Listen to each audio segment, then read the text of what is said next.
members of the public. We'll begin the meeting by standing for the land acknowledgement.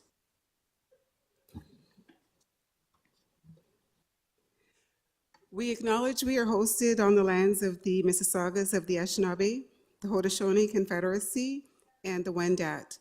We also recognize the enduring presence of all First Nations, Métis, and Inuit peoples. Please be seated.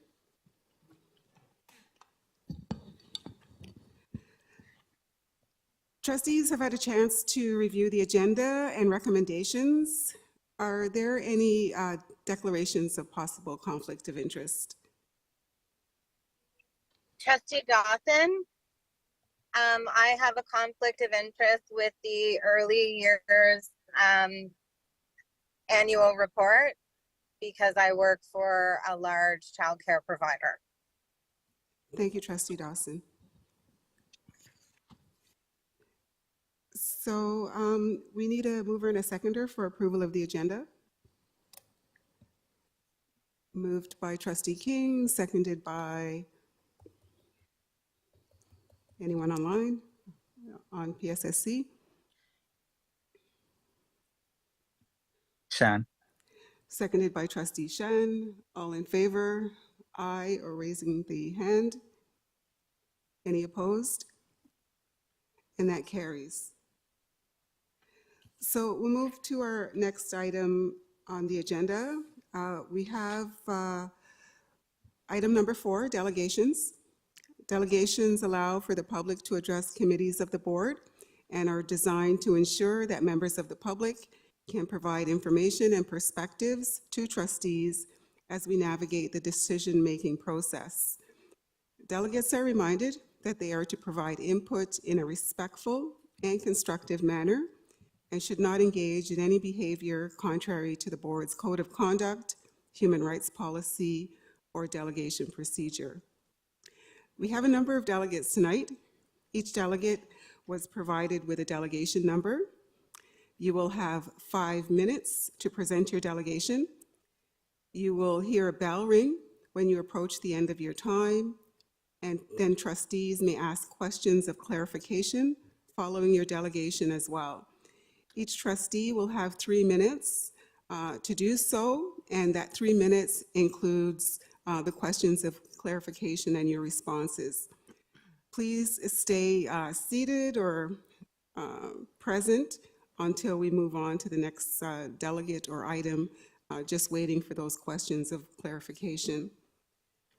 So we'll begin with delegate number 1. Welcome. Thank you. Andrea Vasquez Jimenez. Yes, thank you. In person. And please, if I've mispronounced your name, please correct me. Welcome, and you will have 5 minutes. Please go ahead. Thank you. My name is Andrea Vasquez Jimenez, gender pronoun she, her, ella. I'm a Black Afro-Latina community organizer born to Colombian immigrant parents in Toronto. Have a master's in social justice education from OIZ at the University of Toronto, and I am an author. I'm also the director of Across the Diaspora, a community-based grassroots organization that supports educational spaces and communities in their unlearning and relearning journey as it pertains to the multiplicities of identities within Latin America, Abya and the diaspora. The nuances and complexities while simultaneously taking an intersectional approach at dismantling anti-Blackness and anti-indigeneity within and outside of our communities. I am today delegating to the Program and School Services Committee regarding Agenda Item 7.1, written notice of motion for consideration brought forward by Trustees Williams and King on behalf of Trustee Dedoitis. First and foremost, much gratitude for bringing this to the forefront. This is a critical moment to meaningfully support the well-being and academic achievements of the multiple intersecting identities that make up the TDSB student community of the Latin America diaspora. It is an opportunity to learn from past work that has been done at the board, including whether from the Somali Task Force, Portuguese Task Force, or the School Resource Officer Program Review, who I personally, with another community organization, was able to work with alongside Executive Superintendent Jim Spiropoulos through a first-of-its-kind community-led and collaborative process. Earlier this year, I sent school trustees a best practice resource regarding use of language when referring to Latin America diaspora communities in collective identity terms. I bring this up as it is of great importance due to its relevance of the concerning name given to the task force, namely the Latin, Latina, Latino, Latinx Task Force, and the possible implications for the process. As a reminder, current best practices for collective identity terms are to connect our community's identity to the land of Latin America, Abya Yala, and shift away from imposed terms such as those that have been chosen for the task force. To clarify, when utilizing land-centered collective identity language terminology, which is also geographic location, it is inclusive of all and any identities, including those who self-identify individually within our communities as Latin, Latine, Latinx, Latina, Latino, Latin American, among multiple additional identity terms, precisely because it gives space for self-identification. Rather, what was chosen as an imposed term in discourse, even if unintentionally, of Latin, Latina, Latino, Latinx, on our communities and excludes, even though unintentionally, those who do not identify as such and yet who have origins and or ancestry from Latin America, Abya Yala, including many people within our communities, including those who identify as indigenous. This is why this best practice is specific to when referring to our communities as a collective whole, including when speaking about the TDSB student community of the Latin America, Abya Yala diaspora. Throughout the motion, best practices referring to the land were intentionally utilized. For instance, students of the Latin America diaspora was utilized 10 times, and student community of the Latin America diaspora and Latin America diaspora students was utilized once each. Yet none of these best practice derivatives were chosen for the name of the task force being created. Language matters, words matter. There is power in naming. It can be a tool to either perpetuate the status quo or be a pathway towards transformation. This is not just about the theoretical and philosophical components. I'm talking about the impact on material conditions on the TDSB student community of the Latin America diaspora. We know that identity terms and discourses that the system takes up has an impact on whether from the pre-data collection process throughout the data analysis stage to the creation of recommendations brought to the board and ultimately what would be actionized at the classroom and school level, system level, and community level. Choosing a name that is reflective of the intended purpose of this task force is actually already present in the last line of the motion. And that would be a task force with the purpose of, and I quote, the well-being and educational success of students of the Latin America diaspora, end quote. This shift, including the intention of the motion as noted within the preamble, needs to be reflected both in the title of the task force and motion, as the concern is that if this is not reflected here, how can we ensure that the task force's purpose will be actualized? Therefore, we request that the title be amended to Latin America Diaspora Task Force and motion be amended with as follows. Those amendments, due to time dwindling down, were provided earlier to Program and School Services Committee trustee members, along with Trustee Dedoitis. Thank you. Thank you so much for your delegation, Andrea. I see Trustee DeVitas has a question.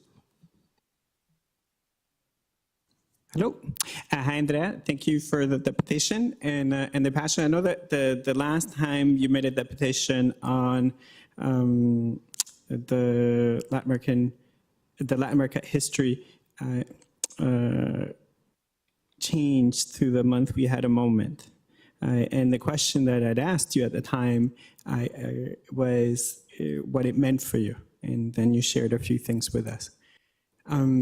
So my question for you on this is, you gave a very detailed explanation of why you think that we need to change the name of the committee. Can you maybe talk about it on a personal level? Why is it that this is such a point of passion for you? Yeah, 100%. And is it in regards to the specific name, or is it just around supporting the task? I'm going to ask you about that after, but I wanted you to get that off your chest, yeah. Okay. Yeah, 100%. Thank you for the question, Trustee. So it's in regards to really knowing that historically and present day, that there is an unlearning and a relearning that's happening also within our own communities, that's also connected to our own intergenerational healing. And a lot of the times, even within our own communities, there has been divisiveness by way of imposing identities, and in many instances, then people within our communities are excluded from those particular spaces. And so the inclusivity of language around connecting it to the land really just brings it about, not only an equity lens, but really bringing it to be inclusive to all and any identities of folks within our communities and not excluding anyone. And we only have a minute left, so I'll try to make my question really quick. What are the type of things that you can imagine the school board, together with community, student voice, what do you imagine a task force would be able to accomplish? What would you like to see based on some of the previous examples that you cited even in your presentation? Yeah, definitely a community-led, community-centered process, particularly centering student voice. We're talking about a multi-pronged approach. So when we're talking about the intersectionality of our communities with folks who are disabled, neurodivergent, we're talking about play-based and arts-based of way of, collecting qualitative data and moving beyond just the regular focus groups, ensuring that we are meeting the needs throughout the totality of this process, ensuring that the recommendations that are brought to the board are not only just addressing the systemic and structural barriers, but as well as the interpersonal and personal issues that can definitely be dealt with. Thank you so much, and we're out of time, but we'll have more time to develop this further. Thank you. Trustee King. Thank you, through you, Chair, and thank you, Ms. Jimenez, for coming in. Thank you for spending some time helping us understand the language that is used most accurately to represent the collective of folks from the Latin American diaspora. You spoke at length about just the specificity of the name of the motion, and I just wanted to get clarity on whether or not this is just a matter of reflection and suggestion of a name that might be more appropriate, or is there actually some discussion and maybe different viewpoints from the folks that were involved in developing the motion itself? I feel that it's more just of a reflection and ensuring a name that's most reflective, that wouldn't exclude anyone from the inception and the creation of the task force. And then in regards to the friendly amendments within the motion, it would be reflective of that particular name change, and then also including language such as well-being in addition to the educational success. So within the motion would also be for friendly amendments. Thank you. Okay, looking to see if there are any other questions of clarification. And seeing none, thank you very much for your delegation and sharing your perspectives with us, Andrea. So we'll move to the next delegate, Ray Martinez Rodriguez, online.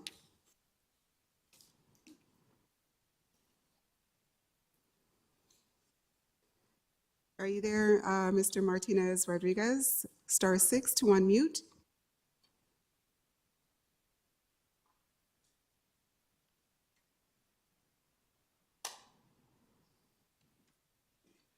Okay, while we're waiting for just a moment for Mr. Martinez Rodriguez, the trustees who have joined online, could you please identify yourselves so we, for the minutes?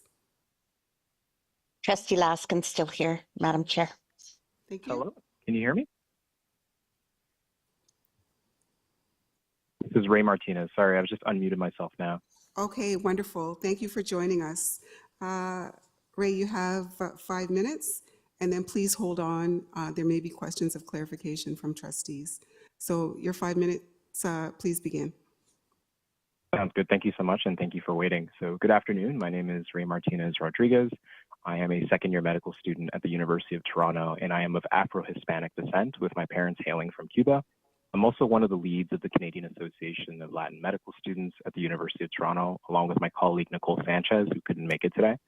I'm here to show my support for the development of the Latinx Task Force alongside Trustee Matea Devotis.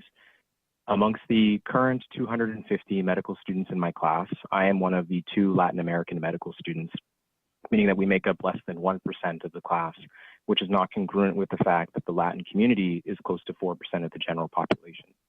These numbers are identical to the class above and below ours. That's one of the main reasons why we decided to start CALMS, which is the Canadian Association of Latin Medical Students, to increase Latin American representation among healthcare providers in Canada.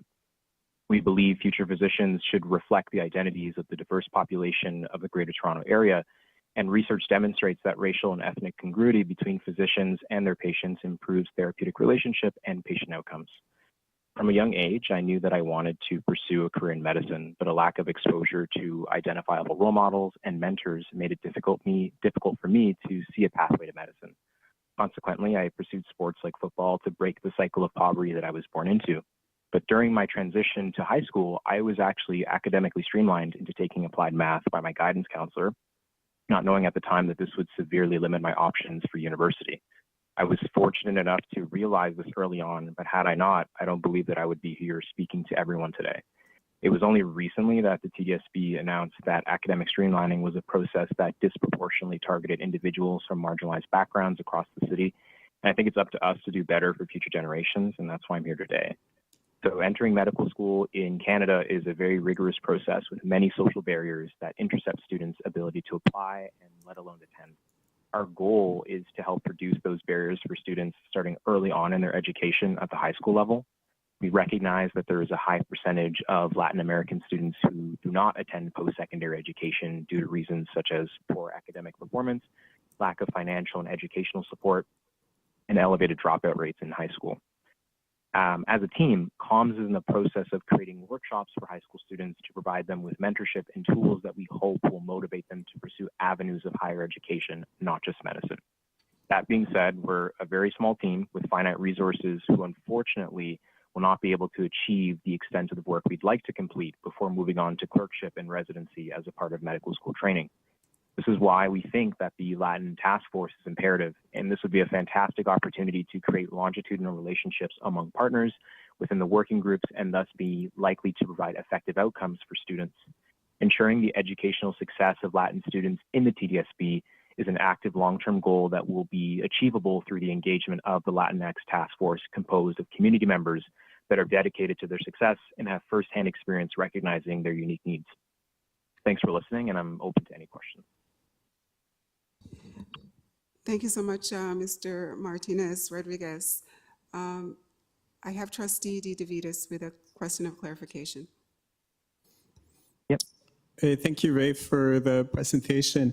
I've chatted with some of your fellow medical students. Can you tell me some of the type of workshops or things that you've done in the past or you would like to do, and how you'd like to see us sort of take initiatives in a similar nature at the school board? Yeah, 100%. So I think one of our main challenges with some of the events that we've held in the past have really just been being able to target our actual demographic. So last year, Nicole Sanchez and I held an event at the San Lorenzo Community Center, which was targeted towards more so Latin American individuals, but we saw that there was just a lack of those individuals coming to these programs. So I think having the ability to partner with the TDSB and the Latinx Task Force gives us access to demographics, access to schools who have a higher proportion of Latin American students so that we can continue holding programs. Like, for instance, at our last event, we were holding programs that were focused on helping students understand what vital signs are, how to use a blood pressure cuff, how to use a stethoscope, talking about ways that they can apply to medicine, just to really spark that curiosity and that interest in higher education from a young age so that they're not all of a sudden shocked when they have to make that decision later on in high school. So those are some of the things that I think would be beneficial with this partnership. And Ray, what do you think of, people like yourself, others, being able to partner up to provide information and opportunities? Like, I heard you say that you didn't have a lot of people to refer to when you were in high school and your early times in university. Would that have been helpful for you? Do you think there are other people that could benefit from those type of efforts? 100%. I think just having someone who looks like you, who sounds like you, who's in the field that you want to be in, does a lot to help inspire you, but also helps have access to mentorship. And I think that for me, having that growing up would have been very different. My pathway to medicine was not very linear. After my undergraduate degree, I didn't get into medical school right away. I decided to apply to second entry nursing school, and I worked as an emergency department nurse for a year and a bit. And for me, my pathway is very non-traditional. I think that would have changed had I had someone who looked like me, who sounded like me, who could tell me that, you know what, you can do this. Like you can be a doctor, you can be an engineer, whatever you want to be, right? But just having representation is so important. I really appreciate the presentation and the work you're already doing, and I look forward to working with you and other medical students to make sure we get more students into STEM and all the life sciences, including medicine. Thank you. Thank you so much. Thank you. Looking for any other trustees who have a question of clarification? Okay, seeing none. Again, thank you, Mr. Martinez Rodriguez, for delegating and sharing your perspectives with us this afternoon. No problem. Take care. Our next delegate, Derek Chica, here in person. Welcome.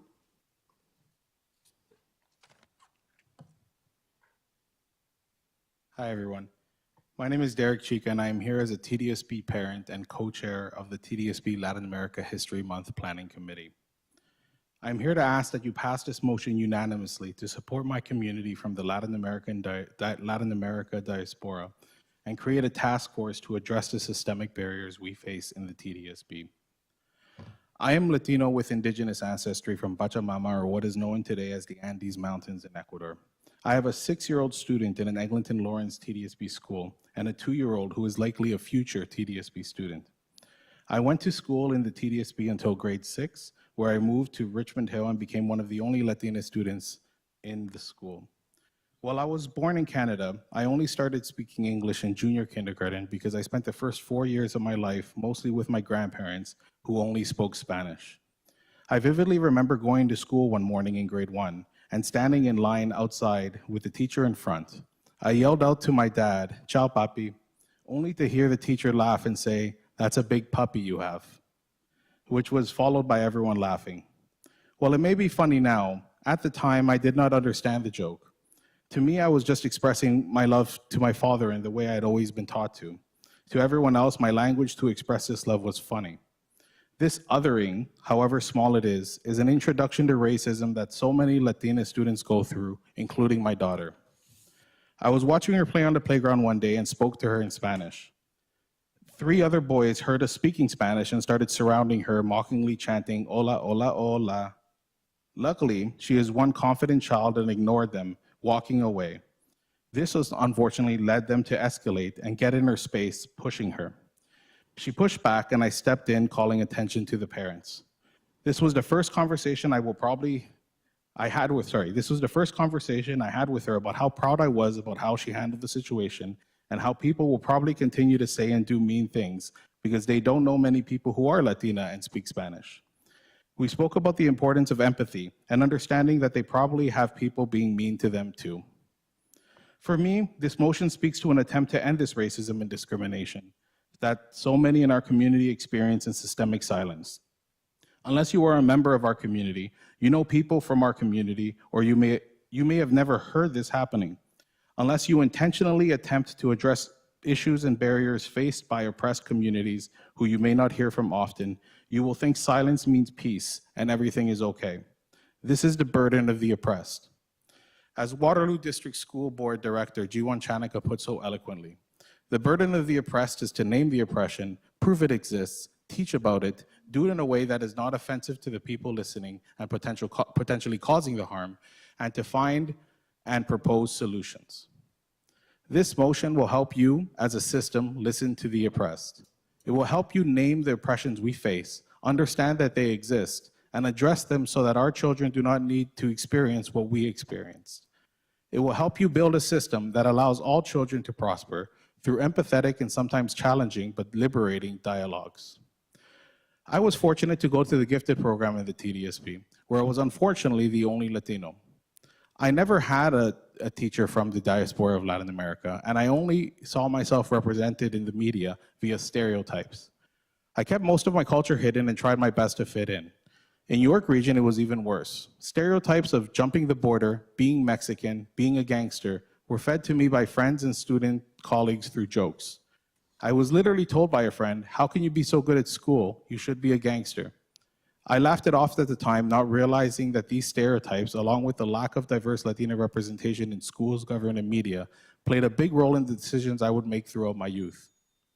As I continued through schooling, I learned that my experiences are not unique. They are faced by most in my community and can be grouped into categories experienced by others in other communities. I experienced colonialism through school teachings which framed Christopher Columbus as a brave but controversial explorer, while my parents taught me that he began a series of genocides on indigenous peoples in Latin America. I experienced xenophobia by never feeling truly Canadian and people calling me exotic or whitewashed. I experienced the lasting effects of imperialism by learning about my grandfather who, against all odds as a school dropout in grade 3, became a representative of a lefty government in Ecuador, only to need to flee for his life due to a US-backed military coup. I experienced racism because of all the assumptions made of me because of this image others have of Latinas in their heads. Colonialism, xenophobia, imperialism, and racism, along with other oppressions like patriarchy, anti-Semitism, Islamophobia, homophobia, and transphobia, all affect members of my community and beyond. This motion allows you, the system, to learn about how those oppressions uniquely impact us and how you can support us. For the sake of my community and for the sake of my children who matter more to me than anything else, I ask you all to please unanimously pass this motion to create a task force and create solutions to the barriers we face in your system. Thank you so much for your delegation, Mr. Chica. I'm looking around the room. Trustee DeVitas has a question of clarification. Thank you for sharing many personal things. I know it's difficult being vulnerable in an open space, a public forum like this. Just want to ask you about what you think we need to do. Once we start at task force, what do you think the task force should do? I asked the same question from the last couple of folks. I think we need to bring together many members of our community from different walks of life. Latin America is a huge geographical space with lots of intersecting histories, and we need to be able to acknowledge those and work together to create resources, create curriculum, listen to youth and empower our youth to pursue post-secondary or pursue their dreams of whatever they want to do. But I think in the end, children and youth need to see us doing it because being a Latino teacher, I think has made a huge change to a lot of my students. They've told me this. And so I think we need to take that idea and sort of expand it to a much larger scale across the system. Okay, thank you so much.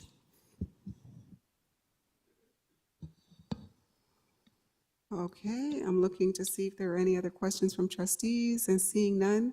Thank you again, Mr. Chica. Your delegation was very much appreciated. So we're moving on to the next delegate, Hardeep Shergill. Hi, yes. Are you able to hear me? We're able to hear you. You have 5 minutes, and after your 5 minutes, please hold on just in case trustees have questions of clarification. Please begin. Okay. Thank you so much. Good evening, everyone. My name is Hardeep Shergill. I work as an elementary school teacher for the Toronto District School Board and am also a PhD student. I am speaking to you all today to support the unanimous passing of the motion encouraging the chair to send a letter to the Ministry of Education, the Ontario College of Teachers, and Ontario School Boards Association advocating for the embedment of obligatory equity, diversity, and anti-racism certification for Ontario teachers. The public education system was not designed for all. As we know, it was used as a tool to commit genocide through the destruction of Indigenous knowledges, cultures, experiences, and history. The enduring project of white supremacy and ongoing coloniality continued to harm students, particularly those who identify as Black, Indigenous, and racialized. When we examine the history of how the public school system was established and how it functions today, it is quite evident to see the violence of Eurocoloniality on our children. Whose history dominates? and whose ancestral paths are thrusted to the margins. Research continues to illustrate the significance of race as a predetermining factor of academic success for students, particularly those who have come from underserviced backgrounds. Every single child deserves to have their identities affirmed in the education system. Likewise, every single family deserves to be heard by the education system. Furthermore, racialized staff should be able to work without experiencing racism, bias, and hate. Tragically, this is not the case, and education systems continue to harm many children, families, along with racialized school staff, as research indicates. I'm speaking to you all respectfully today as a PhD student who is advocating for mandatory equity, diversity, and anti-racism certification for K-12 teachers in Ontario, and as an educator who can draw upon my experiences as an elementary school teacher. We must continue pushing for a just world where all of our children can thrive. As the Honorable Dr. George Day, Nana as we lovingly call him, beautifully illustrates, our role as educators is to create moral and ethical learners. However, if students don't see themselves or their ancestors reflected in our school systems, the devastation and repercussions on their learning is vast. Similarly, we cannot marginalize the truths and lived experiences of Black, Indigenous, and racialized staff members who continue to experience racism and isolation. While some may have the luxury to ignore such vicious realities, racialized staff, particularly those who identify as Black, do not. By providing obligatory equity, diversity, and anti-racism training to educators who work in the public school system, not only does the gap between theory and praxis become smaller, but it will also drive accountability. Theory without praxis and accountability is dangerous. All students deserve to feel a sense of belonging, have their identities affirmed, learn about their ancestral, racialized, and ethnic histories. School staff deserve to feel safe and should not have to endure persistent acts of racism, bias, and hate. Hence, I am supporting the motion to embed mandatory training of equity, diversity, and anti-racism certification for K-12 teachers and educators in the public education system. By making this an obligation, we will be ensuring that we are creating the conditions necessary for a liberating and transformative education system for all. I am kindly asking all trustees to vote yes with respect to having your chairs send a letter to the Ministry of Education, the Ontario College of Teachers, and the Ontario School Boards Association advocating for the embedment of mandatory equity, diversity, and anti-racism certification for Ontario teachers. Thank you so much for your time and for giving me this platform to speak. Thank you so much for your delegation, Ms. Shergill. I'm just looking around to see if there are any trustees with questions of clarification. And seeing none, thank you again. We appreciate you coming and sharing your perspectives and your delegation. Oh, hold on. We do have a question of clarification. Sure. Thank you, through you, Chair. I just wanted to thank you, Ms. Shergill, for coming, or sorry, not for coming in, for tuning in and speaking with us. I just wanted to clarify for you that you will not hear this item discussed tonight. If you're staying in tune for the meeting, this is a notice tonight, but the item will be back on the agenda at the next PSSC meeting, and that's when you'll hear trustees considering and voting on the item. But your delegation will be on our records, so thank you for sharing that with us tonight. Thank you so much. Appreciate it. Thanks again, Mrs. Shergill, and have a good evening.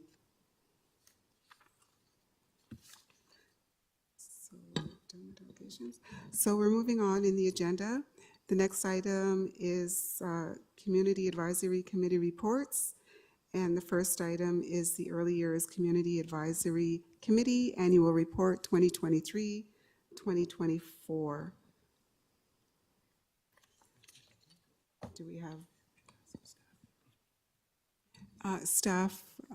Could we ask who's presenting on this item? So through the chair, I'm not sure that the co-chairs for the early years is actually available. I don't see them online.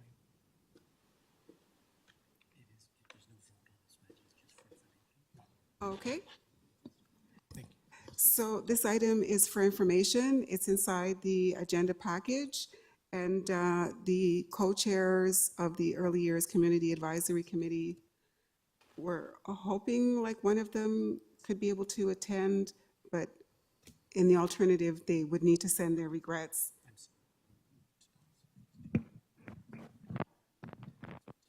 Okay. Thank you.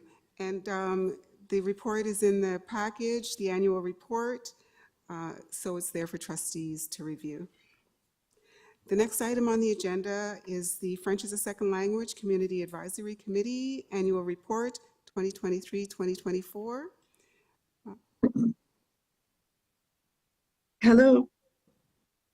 Hi there, Ms. LeBlanc, are you online? Yes. Yes, I'm here. Wonderful. It's your turn. Thank you. Good afternoon, everyone. Thank you for the opportunity to speak with you this afternoon regarding the FSLCAC's 2023-2024 annual report. The FSLCAC discussed opportunities to achieve growth and excellence in core, extended, and immersion French programs, and shared our lived experiences as parents with children in TDSB French programs with staff and our trustee. We appreciate the support from staff and all trustees for student achievement and parent engagement in French programs. Congratulations to the board on the September 2024 reopening of Bannockburn Public School as a French Immersion Center and the opening of Lakeshore Collegiate Institute as a new French immersion site. We hope that promotion efforts continue to build enrollment back to pre-COVID 2020 levels. In the 2023-2024 school year, we focused on the Learning Opportunities Index and French immersion. We welcomed Karen Murray, System Superintendent, Anti-Oppression and Equity at our November meeting, and Dr. David Cameron at our January meeting. At our May meeting, Angela Kakamo presented the report on the Learning Opportunities Index and French immersion that was in response to the November 2023 motion and the finding that French immersion enrollment has limited, if any, impact on the LOI status. The FSLCAC supports the continued inclusion of all students in the LOI data collection.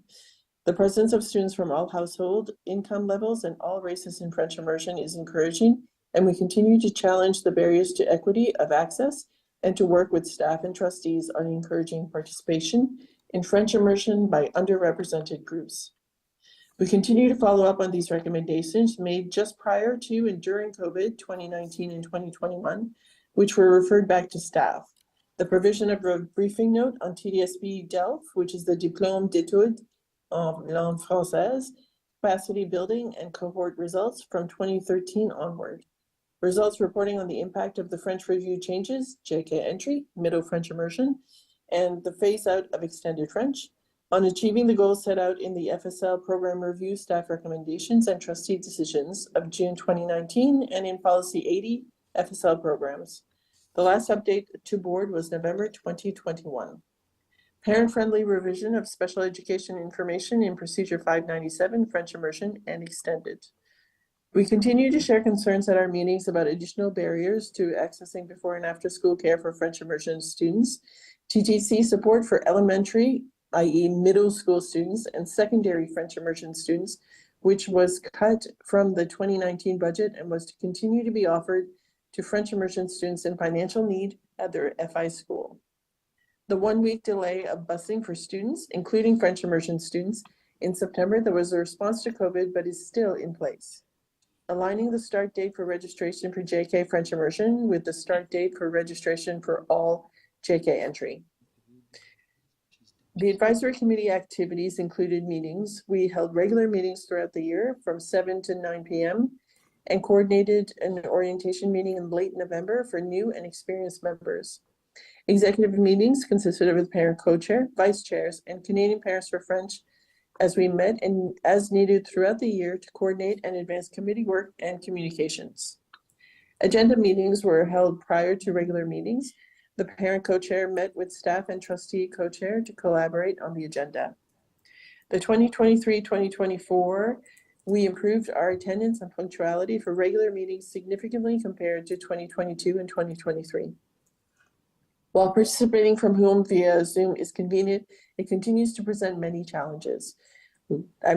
last year, last year for the years that we're covering, we experienced faulty links that required a flurry of texting and emailing to get meetings started. And at one meeting, in-person individuals had to gather around staff laptops because the system was out completely. Efforts to integrate and engage new parent members who have only attended the via Zoom with cameras off are volunteer intensive. Parents come from across the city and do not know each other at all when they join the committee. Building lasting productive relationships and establishing a new normal while also meeting the requirements of the new CAC procedures is a work in progress that requires creative solutions and patience. Our outreach initiatives included email. The FSL CAC volunteers continue to use our Gmail account for correspondence. Parents and stakeholders write to us with FSL related questions. Common inquiries that we've received include accessing programs, special education support, and for referrals to the appropriate staff member on FSL specific concerns.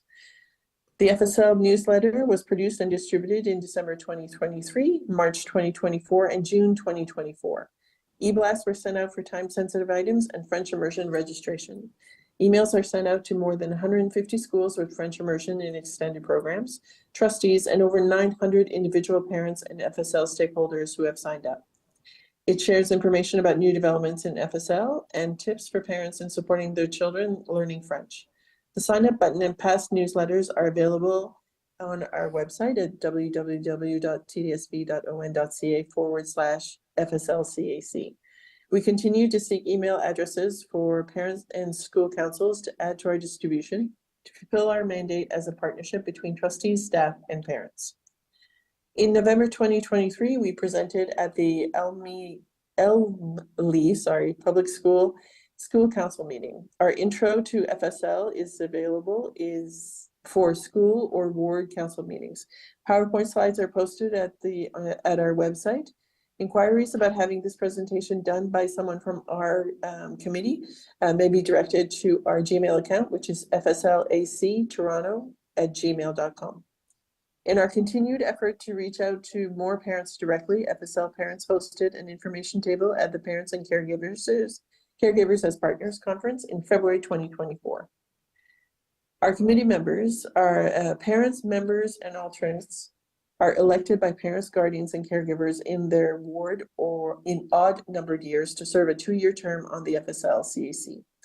Trustees who have vacancies in their wards for members or alternates are asked to hold elections at their ward meetings. To be eligible to be an FSL CAC voting member or alternate, one must be a current TDSB parent, guardian, caregiver who wishes to further the mission of the FSL and is available to attend about 8 evening meetings during the school year. Trustees needing more information or assistance recruiting members to fill vacancies may contact us directly and we'll be happy to assist.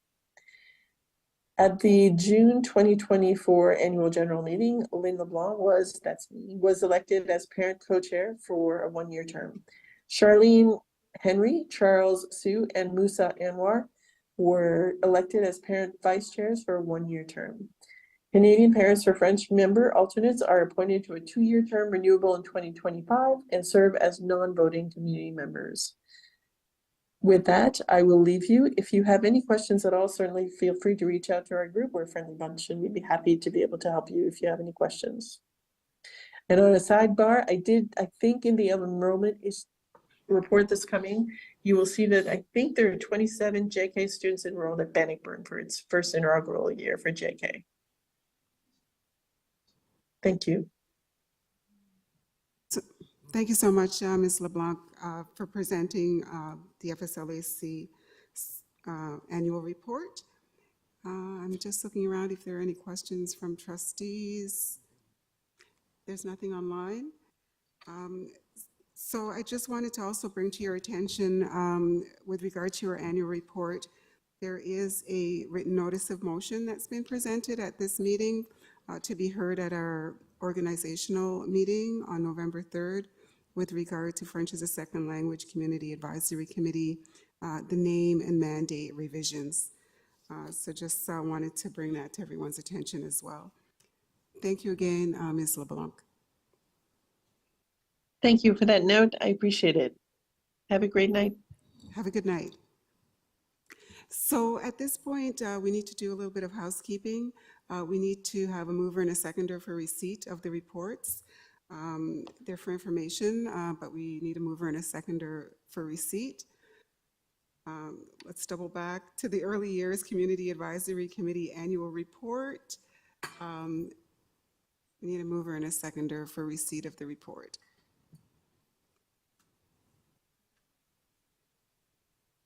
Shan. Moved by Trustee Shan, seconded by Trustee King.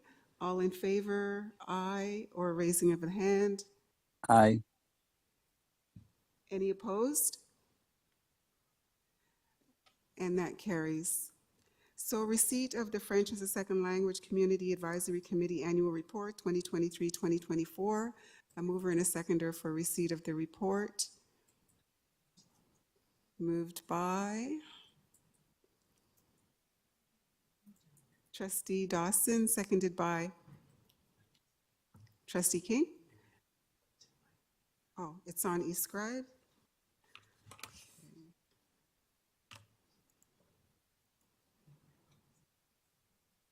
Okay, can you just put me as a yes in favor?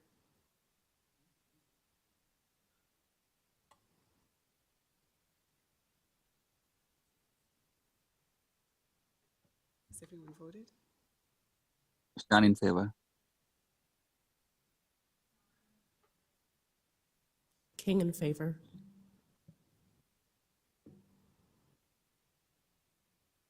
Do we have everyone?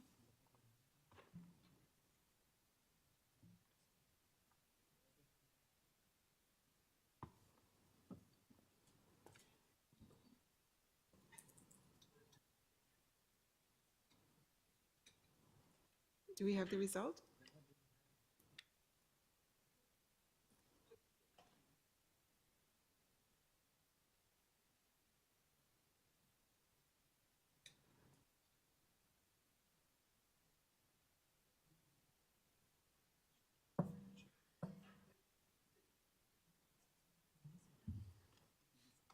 We can move forward. It carries. Thank you.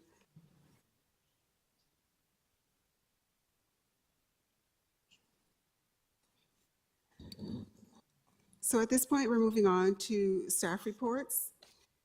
And we're going to do a slight adjustment. We're going to have the annual enrollment in early and middle French immersion programs, 2024-2025, and core French programs, 23-24. And we'll have staff speak to this. Test. Thank you, and through the chair, if I could have System Superintendent Felson speak to this report with centrally assigned Principal Kakabo. Just go ahead. Good evening, everyone, and through the chair. Before you this evening is the annual enrollment report that speaks to TDSB's French language programs, detailing the application and placement numbers for the two system-wide entry points, the early French immersion, which begins in junior kindergarten, and the middle French immersion program, which begins in grade 4. For the 2024-2025 academic year, the early French immersion has successfully continued its third year of junior kindergarten entry, with the addition of the new site at Bannockburn Public School, bringing the total to 79 sites. The expansion enhances geographical access, reduces commutes, and alleviates accommodation pressures in the Yonge and Eglinton area. Notably, the proportion of junior kindergarten applicants remains stable, mirroring last year's numbers. The middle French immersion program, starting in grade 4, is offered at 40 sites, with application numbers also remaining stable. Additionally, the report before you includes enrollment figures for the core French program, which is mandatory in English language boards beginning in grade 4 to grade 8, and one mandatory credit completed in secondary, usually taken in grade 9.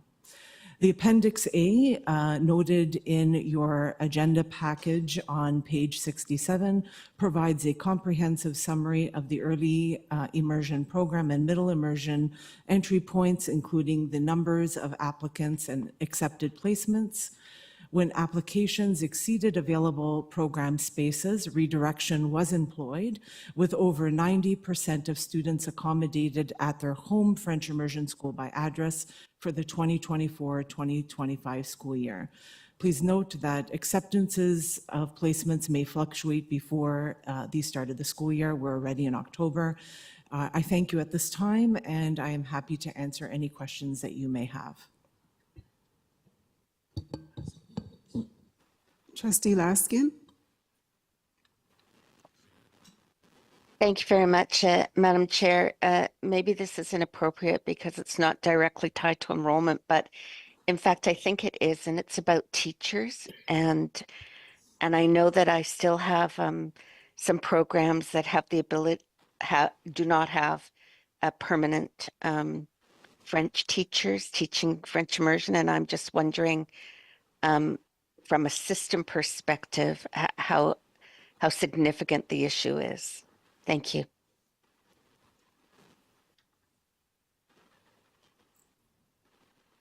Could staff respond? I'm going to ask System Officer Michelle Lawrence to respond.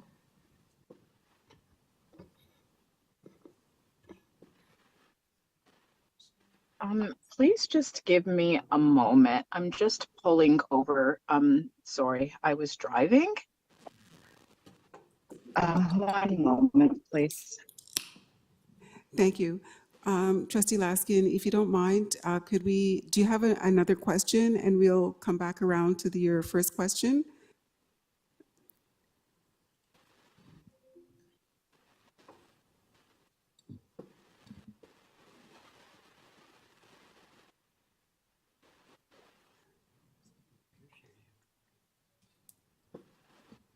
Trustee Laskin. So sorry, was that for me? Okay, we're just waiting. Well, while Ms. Lawrence gets settled, I guess my question is, I think it's great that we have robust enrollment. I'm just worried about too much enrollment if we don't have the teachers. That's really the gist of my question. I don't want to be offering the program if we can't fully staff all the classrooms. I think that's completely unfair. So that's really what I was asking, Madam Chair. Thank you. So we'll have centrally assigned principal Angela Kakamo respond to that question. Thank you, Trustee Laskin, for that question. There are implications. Certainly, the program has remained stable, but there are implications to staffing as we continue to grow programs. The implications to the shortage of educators in French programs is not solely attributed to TDSB nor Ontario. It is a shortage across the nation. It is recognized in the media, and that shortage is not only in our French language programs, and certainly it is affecting our students in programs because of proficiency and lack of exposure. In English language boards, we recognize that it is crucial that our students are exposed to the French language in our classrooms, and that is when they are going to get this exposure. So the more extensive expansion, the more crucial this shortage is going to be, and the implications to our students. If I can just follow up then, so it's not about specific numbers for me. It's more about we're at the end of October. We understand our enrollments for this year. We have put out the call, well, it starts the beginning of November for applications for next year's program. And I guess my question to staff is, can we be assured, or no, that's the wrong way to put it. I'm just concerned that we're offering a program that we can't staff appropriately through all grades in all schools if the programs continue to expand. So I'm not sure what the solution is, because I am very aware of the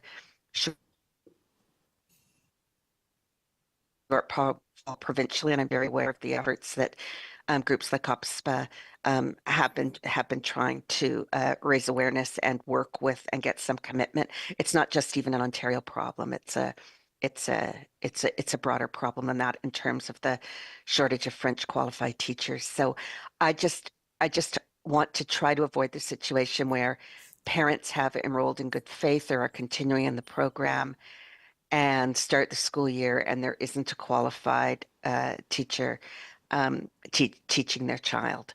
So I'm not sure what the balance is or if it's a chicken and an egg issue, but I just think from a system perspective, it needs to be talked about. Because we can't keep increasing enrollment if we don't have this, if we can't even staff the current enrollment that we have. That's my concern through you, Madam Chair, to staff, and I'm sure they're working on it, but I'm wondering if we need a report on it to come back to committee prior to confirming all the registrations for next year.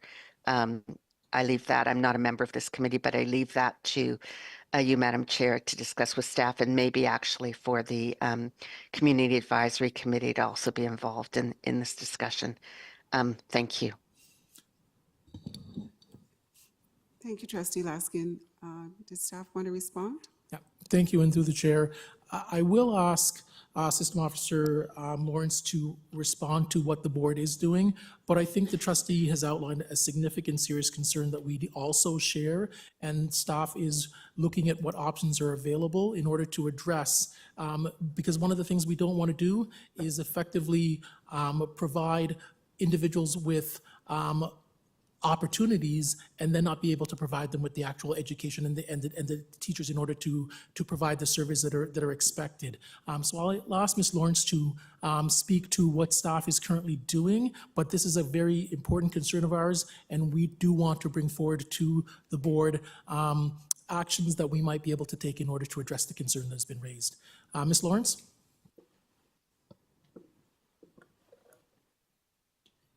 Thank you. Question and through the chair, Laskin, we share all of the concerns that you've raised, and we are hoping that there will be a broader provincial solution. We know that there are items that could greatly support and address the teacher shortage that we are experiencing, but they are not under our purview as the school board. We have been looking at out-of-the-box ideas through our talent management department, and those include, it's not just acquisition, it's also around retention strategies and really supporting our present teachers who hold FSL qualifications to be teaching in our FSL programs. So we are looking at a very comprehensive strategy.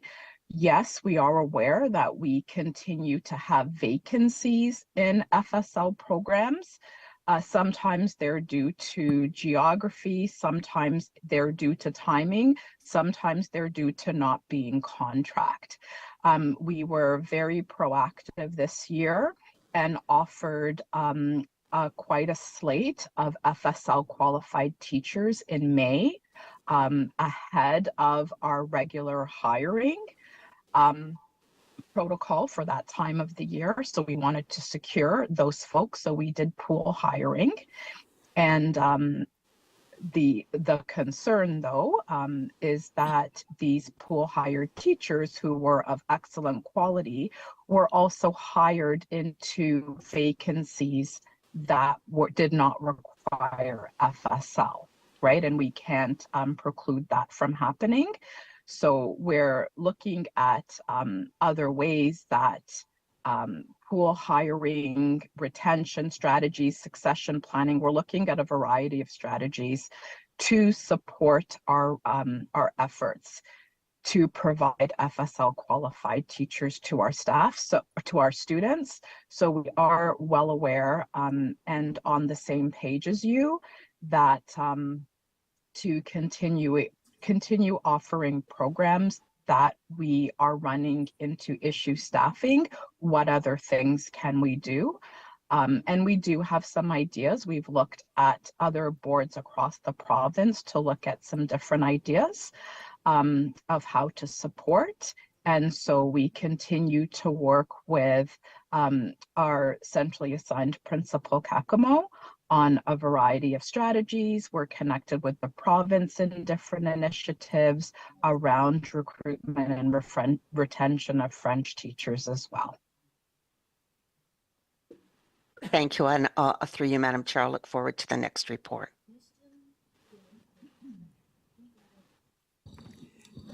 Thank you. Trustee Dawson. Thank you through the chair.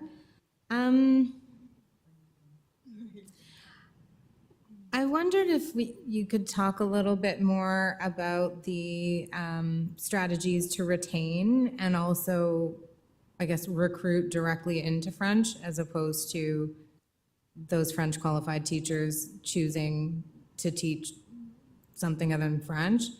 And also just in building on that, I wondered if it is correct to say that the French immersion teachers are often required to translate their own materials and what we're doing to support that.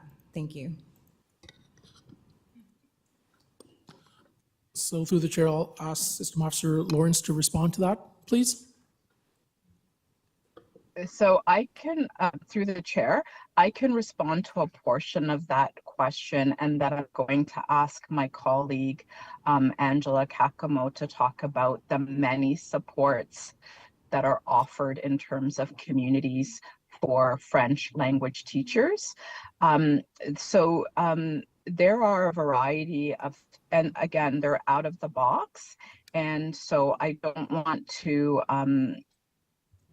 be out of turn and putting forward what those strategies are right now, but there are other boards that will provide, and actually the example that you've given, Trustee Dawson, is excellent around materials, because it does require additional time for materials to be prepared, because we know that there are less resources readily available to support French language. So there are some strategies related to how we support those resources, and we work with centrally assigned Principal Kakamo on providing time to teachers to accomplish this.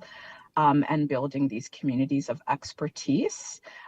We also have other strategies on the table, but a lot of them have a financial component, and they would require vetting and approval prior to them going live.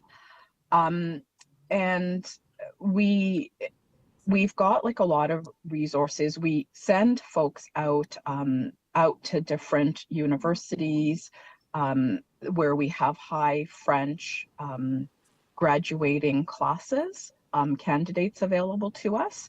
So we are very active in terms of recruitment in that way, selling Toronto District School Board why this is an amazing board to work in, and Toronto an excellent place to live. We have targeted Quebec as well, Montreal specifically, around our human rights policies and such. So we do have a very targeted campaign. So we actually have a PowerPoint that I can have included for your information. I can have it go out in Trustees Weekly that will highlight some of those strategies in more detail. And Angela, if I can get you to speak to just some of the supports that are available for French support, that would be appreciated.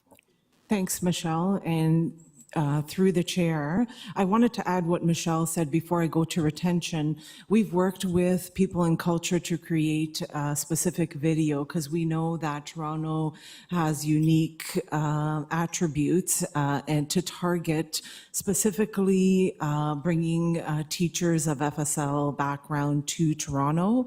So we've created a video of does it look like to be a teacher of languages specific to French coming to Toronto. So we've worked with people in culture very closely, and we've worked with the strategic manager of communications on the web applications and the talent and acquisition team very closely to target all of the audiences and stakeholders to also recruit for educators with French qualifications, not only educators in the classroom, but also support staff who support the classroom environment.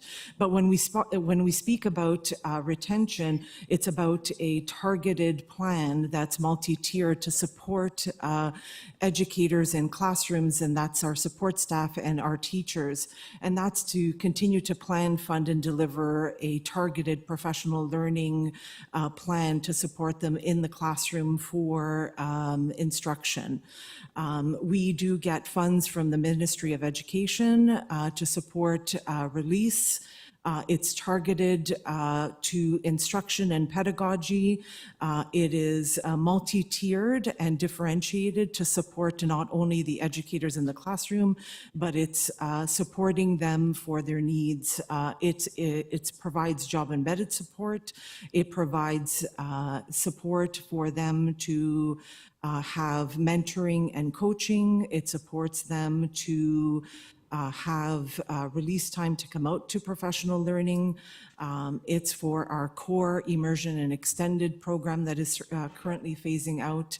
We do provide PLC work at our schools. We also have a very extensive website with a plethora of resources. We have Google Classrooms per grade and affiliated to the diverse programs that we offer. Trustee Dawson, you mentioned something about translations or resources. We don't offer translations because translations are not necessary. There are culturally relevant and responsive resources that are available in the languages, but specific to French.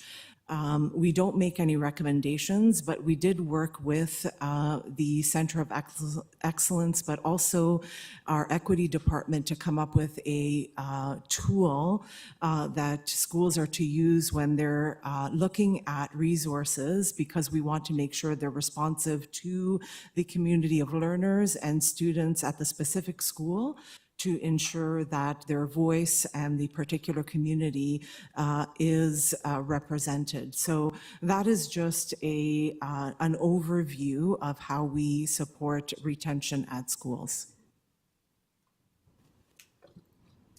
Thank you. And just kind of to bolster what Trustee Laskin said about understanding the vacancies, I think it would be helpful to have that information. Just how many vacancies do we have at this point in the year? I don't know if you know that offhand or can follow up. Staff can take that back. The only thing I know, because it represents, we need to capture it at a moment in time because it changes through the course of the year, as any teaching positions do. Thanks. But we are happy to provide that information. Okay, thank you. And I don't know if there's, for next year's report, some sort of like snapshot at different points in the year that we could look at for that exact reason. Okay, so my next question is about the JK application process, and I just wondered how that's going and if we've seen an increase in late applications and waitlist. Thank you for the question through the chair to Trustee Dawson. What I can speak to is that the proportion of the total applicant pool has remained stable in the transition from SK to JK. We are just in the third year. The JK entry point transitioned in 2022. That was our double cohort year. The proportion of that applicant pool was then about 15%. And we have grown to about 20% of the applicant pool in 2023. It's remained stable for this year at 20%. And we're just moving into our fourth year, and we're opening in November of this year for 2025. November 4th, it's opening up. And so it's remained pretty stable and grown since our first inception. Okay, thanks. Just, so are we tracking the late applications and wait lists though? Because I understand the demand has either been stable or somewhat increased, but I think it might be more if families knew to apply for JK. So I guess, is the wait list or late applications potentially a reflection of families not knowing about the application timeline because they wouldn't have children in school yet?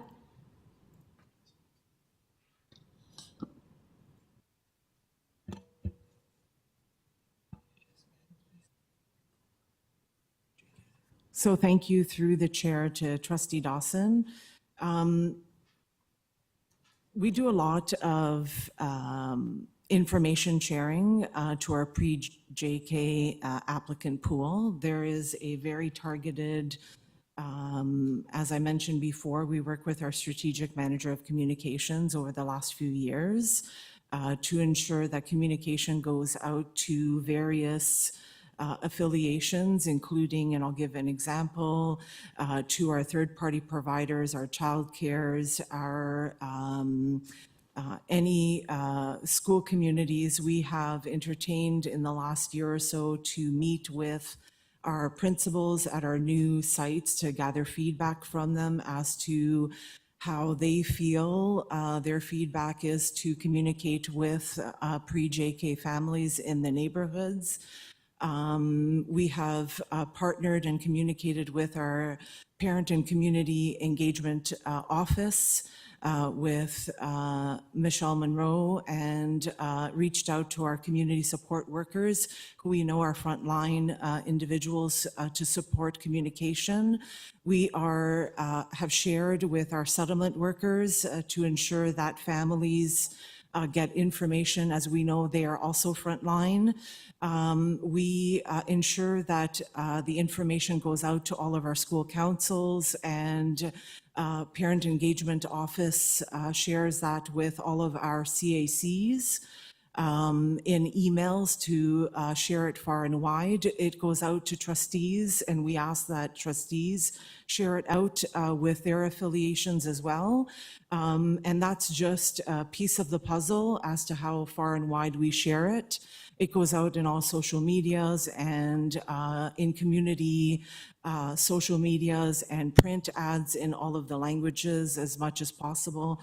Having said that, we are also cognizant that we are not reaching every parent possible in communities, and there might be families who join the TDSB at other times throughout the year. And that is why the TDSB made a conscious decision back in 2019 to have another entry point to intensive French study, and that's at grade 4. And being also cognizant that we do have families who make a choice that intensive French study isn't for their family at junior kindergarten, and they may want to join at a later entry point, and that's grade 4, and that's fine as well. And those two entry points do merge in immersion in grade 9, because we offer depth and breadth of programming to secondary students. I hope that's answered your question. Thanks, that's really helpful information. I'm really glad that you're taking those measures, in particular with the settlement workers. I guess I'll just sum up my question. Is the wait list this year higher than in the years prior to the introduction of JK French immersion? Thank you for that question. No, it remains stable, and at times it's reduced. The central wait lists are similar to what they've been in the past, and they're held at the local schools, and they are only active until the end of September.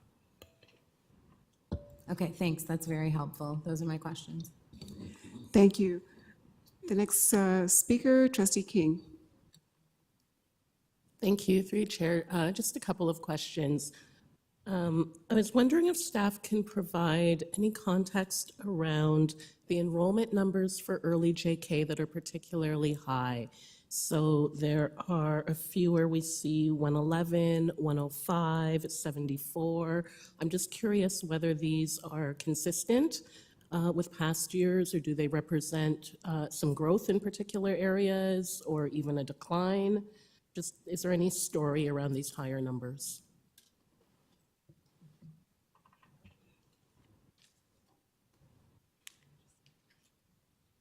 Sorry, just give me one moment. Can you refer to specific examples for us through the chair? I can. I'm just opening it again. I believe Rawlinson, Winchester.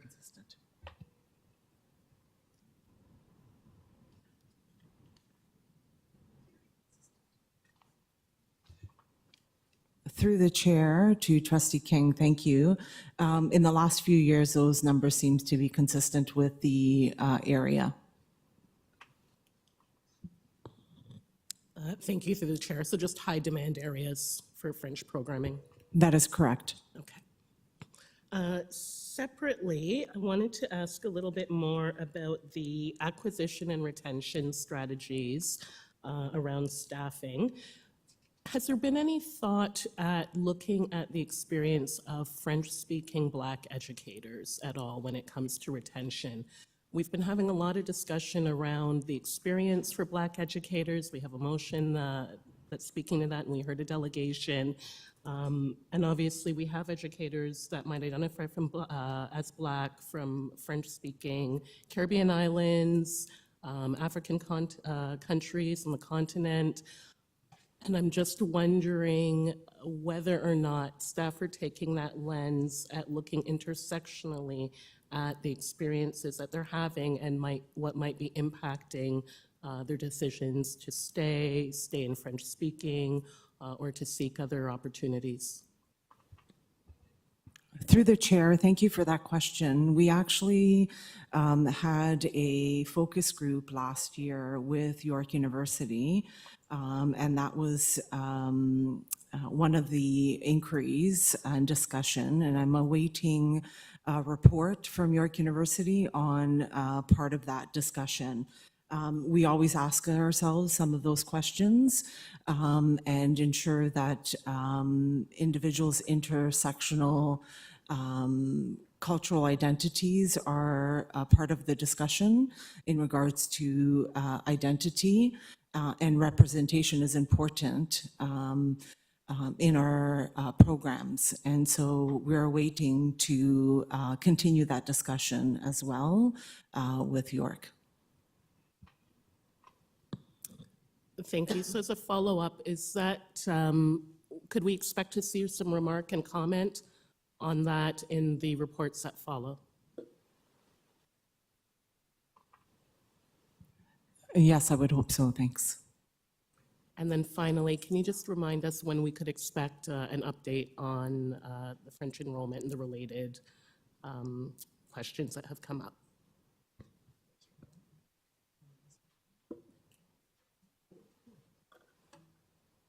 So through the chair, staff will just need to look at what the timeline will be and are happy to provide as soon as possible. Normally, this is an annual report that we provide at this time. I will look to a conversation with centrally assigned principal, and we'll provide that information to Trustee Weekly as far as the timing of it.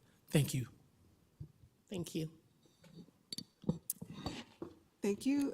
Our next speaker, Trustee McLean. Thank you, and through the chair. Can I ask how many teachers we have on staff that are qualified to teach French that don't teach French, that have opted different teaching assignments? And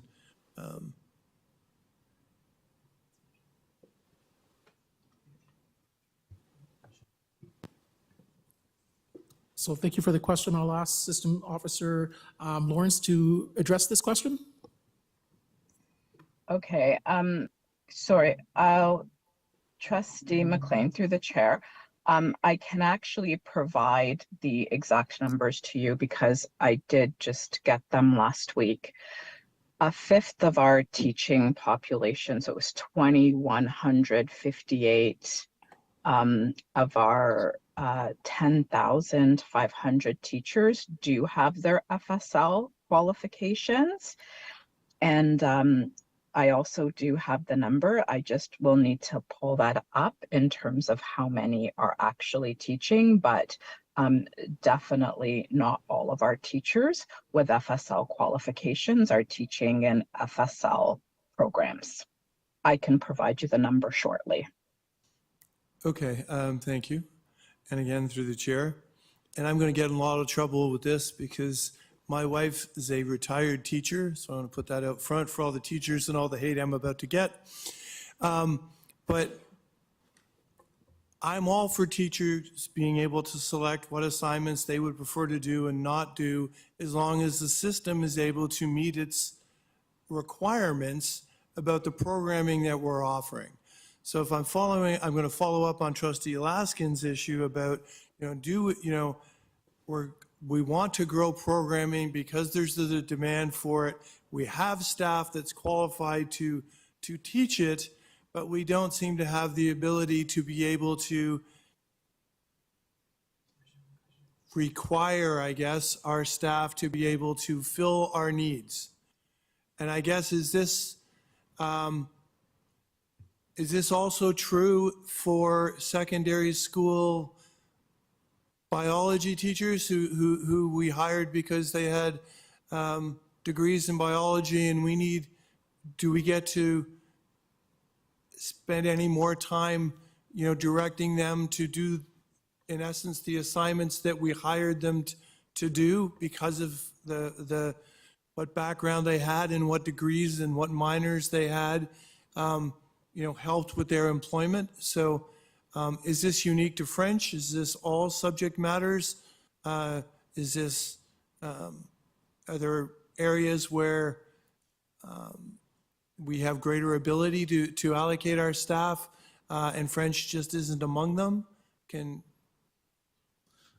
So thank you through the chair. I'll start. I'm not sure if System Officer Lawrence would like to comment also, but certainly at the secondary level over the last 10, 20 years, some of the other areas that this reality becomes a reality for us.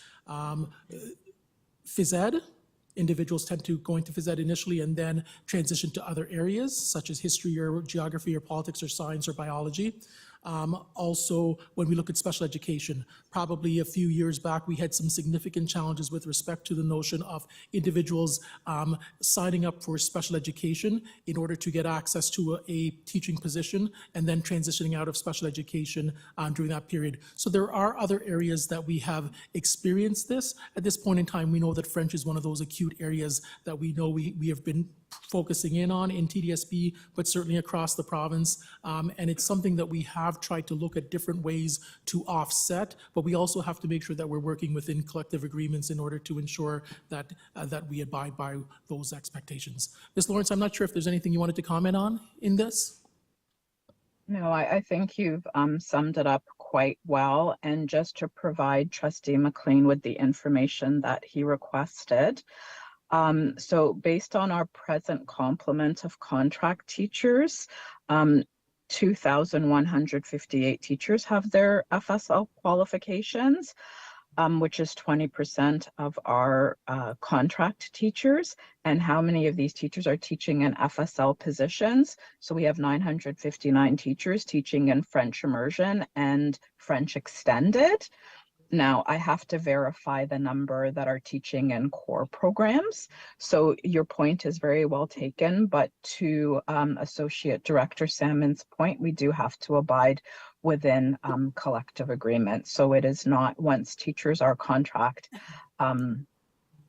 there are methods for transfer and placement. And so we cannot go above those. And your other query around secondary and like it would be like the difficult to fill tech positions and such, we would have to really go in and take just go in and survey and look, pulling OCT quals to look at that as well.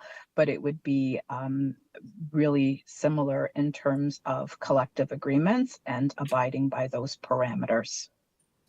Thank you. And given that I've already volunteered for all the hate mail, I'm going to double down and suggest that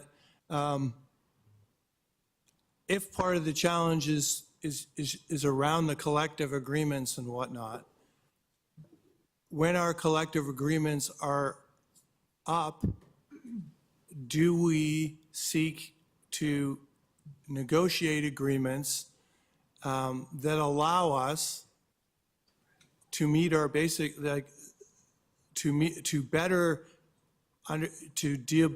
deal with the challenges that we have, and that would create us some freedom to, allocate staff in a manner that they're qualified to. No one's suggesting that we adversely, but that they're qualified for to teach them, and that if the restrictions are within the collective agreement, then I guess I'm going to ask if we ever spend any time trying to find modifications to the collective agreement that would create more room for us or more options for us to be able to do this more effectively. Thank you for the question, and the answer is yes, we do. But as we also know about collective agreements, part of it is prioritizing key aspects and whether or not in a particular round of bargaining, maybe supervision is the primary topic, or maybe a particular qualification that's required. But it's a give and take process with union partners, and as such, that certainly is a goal and an intention as we go into most rounds. But we always end up making sure that we are able to come out with things that we are successful in and areas that we're not as successful in. It's that whole bargaining process, and that's what we've had to adhere to over the last 20 years, or since amalgamation, 30 years almost. Thank you. Thank you. So I'm going to pass the chair to ask a question. So to staff, we've just had a little bit of conversation about the French as a second language teachers who are qualified and move out to other positions outside of our need to fill those French second language teacher qualifications. I'm just wondering about the retention piece. It might be an assumption that,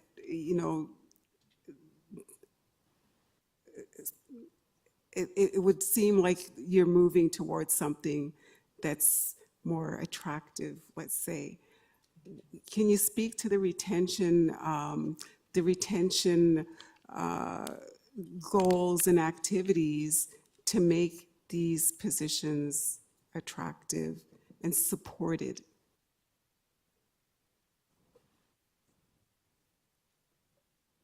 So thank you, and through the chair, I'm going to ask essentially assigned Principal Kakamo to speak to some of that, but on a broader scale, part of what we as TDSB have been trying to focus on in even creating the new department with respect to talent management has also been an important part of that is just not the acquisition of talented individuals, but it's the retention, because that retention will have an impact on us as we go forward. So that has definitely been an area of focus, but I'll ask Ms. Kakamo to speak with respect to any specific things that we do in order to retain French leaders. Thank you, and through the chair to Trustee Williams. I spoke a little bit about the tiered approach that we have to targeting our professional learning, which is supporting schools and teachers with job-embedded professional learning. We offer it. We go into schools. We offer professional learning communities. We have our TDSB French Google site that offers various Google classrooms. We offer workshops available there that we post for their self-directed learning if they can't join us. We have funded opportunities for release time. We have funded opportunities where ministry funds action-oriented approach to learning. They come to see us. We have bright resources that we provide often. We provide funding to schools for enrichment opportunities, for them to go to Le Café, for example. There are lots of ways that we support educators, but I don't want it to seem that it's just the Central French Department that works on retention. It is also a school owned initiative that is the responsibility to retain educators at schools, and that's all educators, it's not just French, to provide these opportunities and initiatives as well. Okay, I'll take back the chair. Are there any other questions? Trustee Dawson? Oh, I just have one quick question. So my neighborhood, Davenport, is one of those very high enrolled areas. And what I've seen over the last year in particular is some classes not having a French teacher for almost the whole year.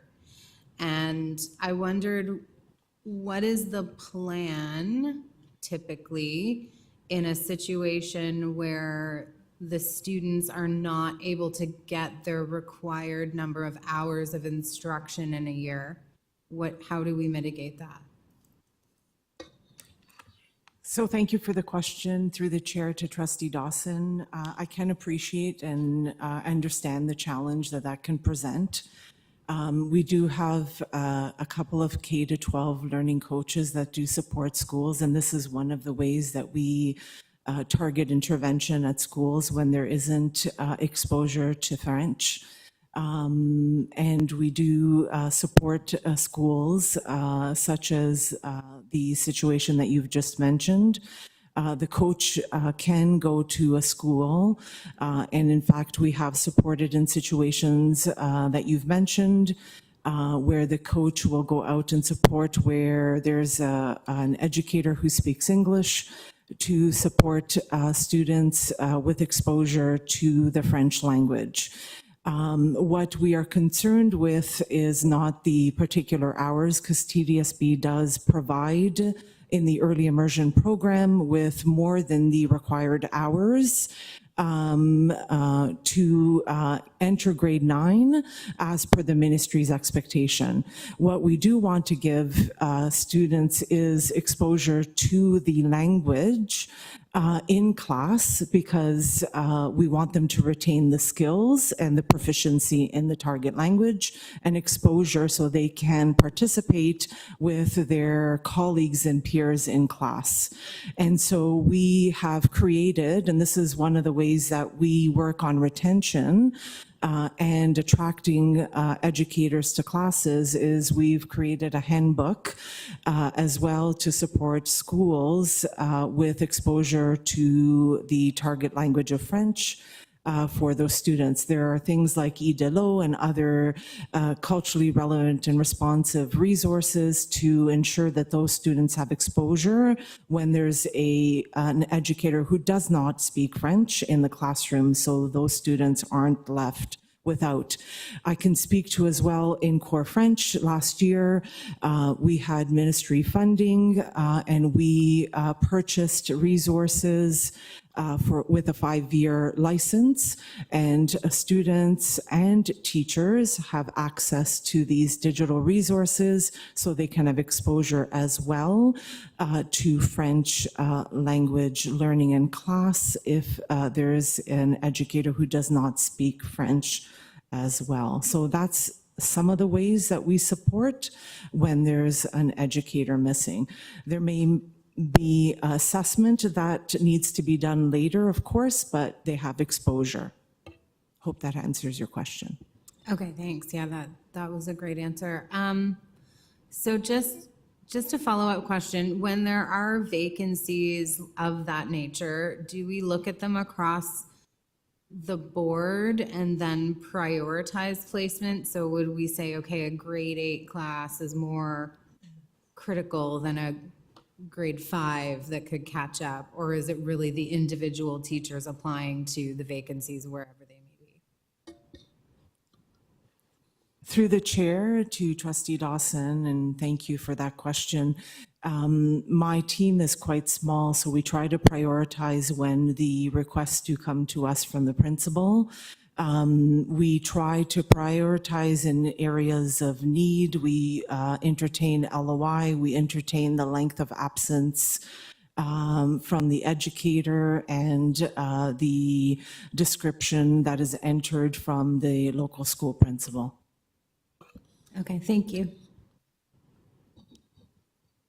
Thank you, and I think that brings us to the end of our speakers list. So it's just for receipt, yes? We need a mover and a seconder for receipt of the report. Moved by Trustee Dawson, seconded by anyone online that's on PSSC? Seconded by Trustee King. All in, are we doing it on eScribe? We're doing it on eScribe. Sean in favor.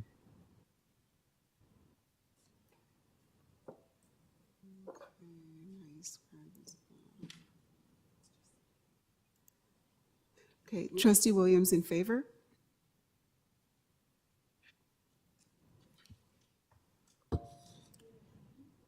Trustee Rajwani, how do you vote?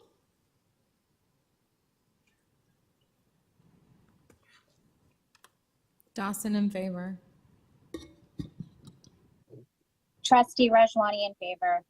Trustee Rajwani, thank you. We have everyone. Okay, and that carries. Thank you to staff for that comprehensive and excellent report.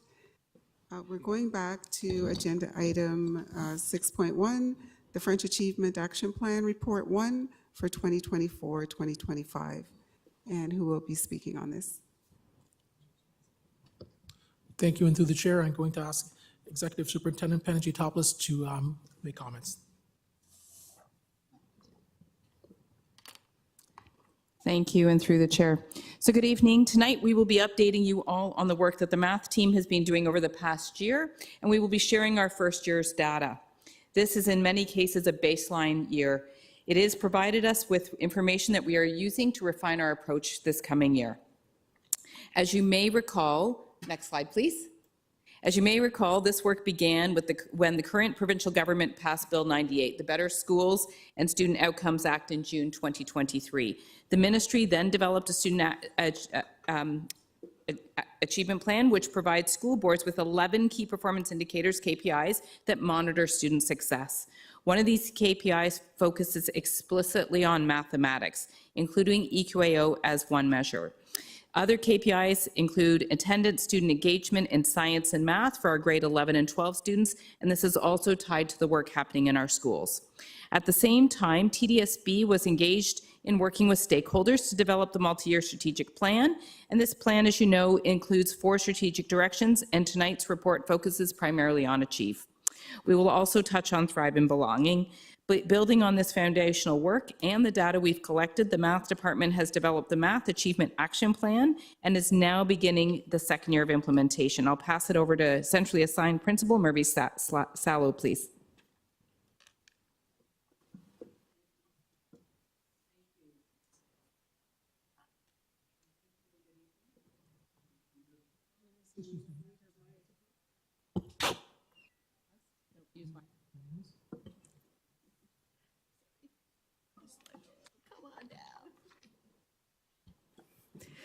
Thank you and good evening.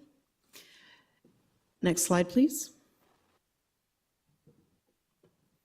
The ministry provided targeted funding through a grant to support the deployment of board math leads and math learning partners, or MLPs. These MLPs are experienced teachers hired to work closely with teachers in grades 3, 6, and 9 in math learning partner schools, which we are calling MLP schools. Their primary role is to support academic achievement by enhancing teachers' content knowledge and instructional practices through working with the teacher and their student in classrooms. In 2023-2024, we had 148 math learning partnership grades across 123 schools. The ministry selected these schools based on EQAO data. To support these efforts, 24.5 math learning partners were deployed across the MLP schools. In 24-25, 152 math partnership grades are in 125 schools. MLPs began their work in September of 2023, last year, and the MLPs received professional learning and worked alongside teachers to co-plan, co-teach, and provide targeted support to students. Most MLPs have continued to work in the same schools that they worked in last year and continue to focus on high-impact instructional practices. MLPs are essential in bridging classroom needs with the Math Achievement Action Plan and fostering professional learning within clusters of geographical clusters within the cities, and the schools have been clustered based on feeder schools and socioeconomic factors, ensuring that the ministry identified MLP schools receive support. Next slide, please. In reviewing EQAO data from 2023-2024, we can see that the TDSB continues to make progress in key areas. Our results indicate that 59.4% of grade 3 students, 52% of grade 6 students, and 56% of grade 9 students scored at or above the provincial standard of 70%. When comparing these results to provincial averages, TDSB has consistently outperformed the province in grade 6 and in grade 9 math. For instance, when the provincial average for grade 9 is 54%, TDSB students performed at 57% of students at or above the provincial standard of 70%. It's also important to note that TDSB has shown strong performance relative to other GTA boards. We outperformed the Toronto Catholic District School Board, which was 55%, Durham District School Board, which was 53%, Peel District School Board, which was also 53%, and Durham Catholic District School Board at 52% at the grade 6 level. Furthermore, TDSB is one of only 3 GTA boards to have improved by 4% over the 3-year period, which highlights a positive trend that we are seeing in student math achievement. An interesting trend in our grade 9 results is the impact of de-streaming. Since de-streaming, TDSB has consistently performed above the provincial average in the grade 9 EQAO results, whereas in previous years when math was streamed, students performed below the provincial average. Overall, TDSB schools across all grades are performing at 56.4% of students scoring at or above the provincial standard of 70%. Next slide, please. Let's take a closer look at the performance of our schools participating in the Math Learning Partnership Initiative compared to non-MLP schools. From 2023 to 2024, we're pleased to report positive gains in the 123 MLP schools. Specifically, grade 3 students in MLP schools saw a 4 percentage point increase in students scoring at or above the provincial standard of 70%. Grade 6 students also improved with a 2 percentage point increase in those meeting or exceeding the standard of 70%. And there was a 4 percentage point decrease in grade 9 performance. We're closely monitoring and are addressing the needs of the grade 9 students.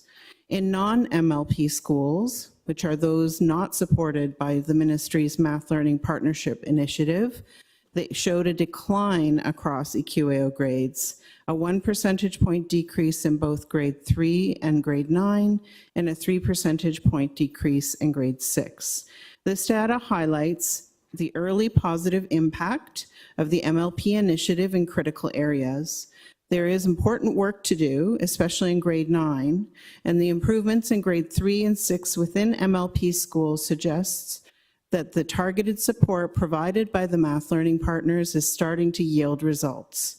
As we progress, we'll continue refining our approach and extending these strategies across more schools to address areas of concern and focus on continued progress. I'll now turn it over to System Superintendent of Mathematics, Lisa Dilworth. Thank you very much. Next slide, please. Attendance is an indicator that has been linked to student success. Students who attend school regularly have more academic success than students who are not attending school on a regular basis. Here, the ministry benchmark for attendance is 90% or above, meaning fewer than 20 days of absence per year or 10 per semester. As you can see, 57% of our students meet that benchmark. This is a complex indicator to impact, as it is not only related to engagement in the content being taught, but it also can be linked to other factors in a child and their family's lives that are more difficult for us to impact using an academic-only approach. Next slide, please.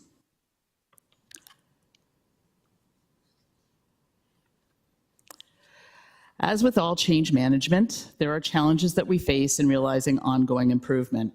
Some of the challenges that we face are student attendance. As we noticed in the last slide, this is a complex indicator to impact. We will require collaboration not only with math educators and with families, but also with our partners in social work and with our communities. Math professional learning is also a source of challenge when it comes to attendance at the learning sessions, as this is impacted directly by ongoing shortages of supply teachers and lack of ministry funding, specifically for the coverage of educators when they attend professional learning. This impacts small, single administrator elementary schools with limited budgets most of all.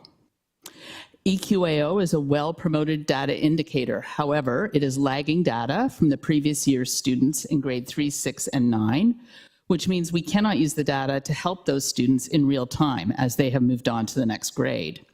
And when comparing one year to the next, we are actually comparing different cohorts of students. Lastly, TDSB size. As the largest school board in Canada, there are challenges in terms of communication of common messages and implementation of effective practice. We are working to tighten this by providing common messaging from the superintendent level through principals and to educators. We are also ensuring that we are developing strategies to collect and utilize data in real time and tying them to the school improvement planning cycle. Next slide, please.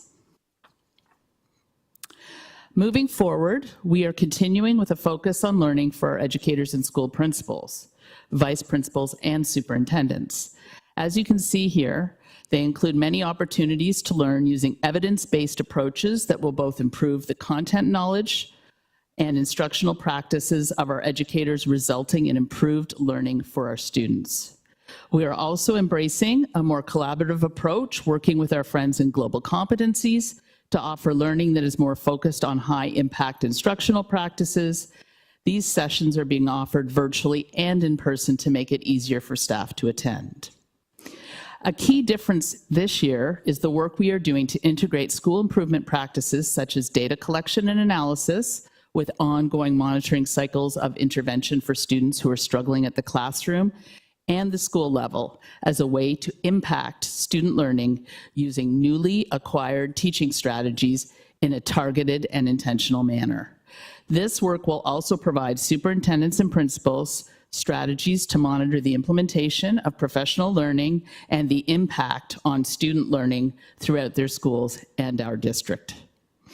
And finally, we are working at improving system coherence through leader learning by engaging in specific learning and messaging that is carefully curated so that it can be replicated by superintendents and principals so that high quality professional learning and coherent messaging is happening throughout our system. Next slide, please.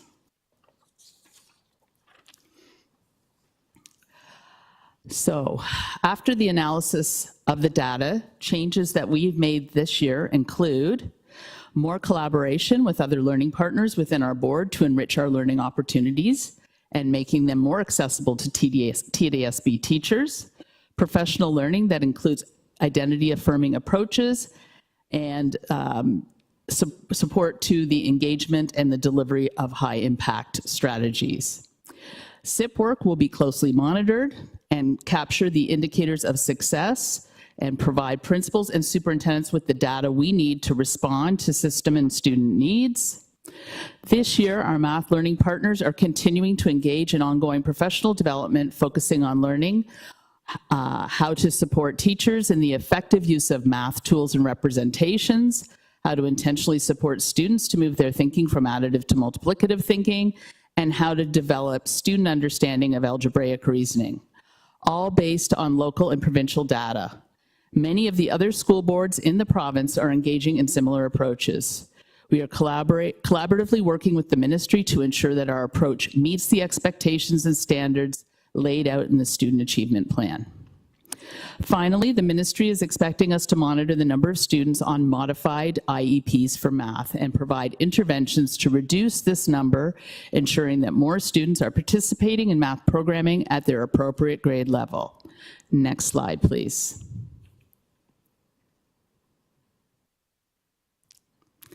In conclusion, you can see that we are focused on equitable outcomes, improving student engagement through the development of exemplary education practices, and we thank you for your time and attention to this report, and we welcome your questions.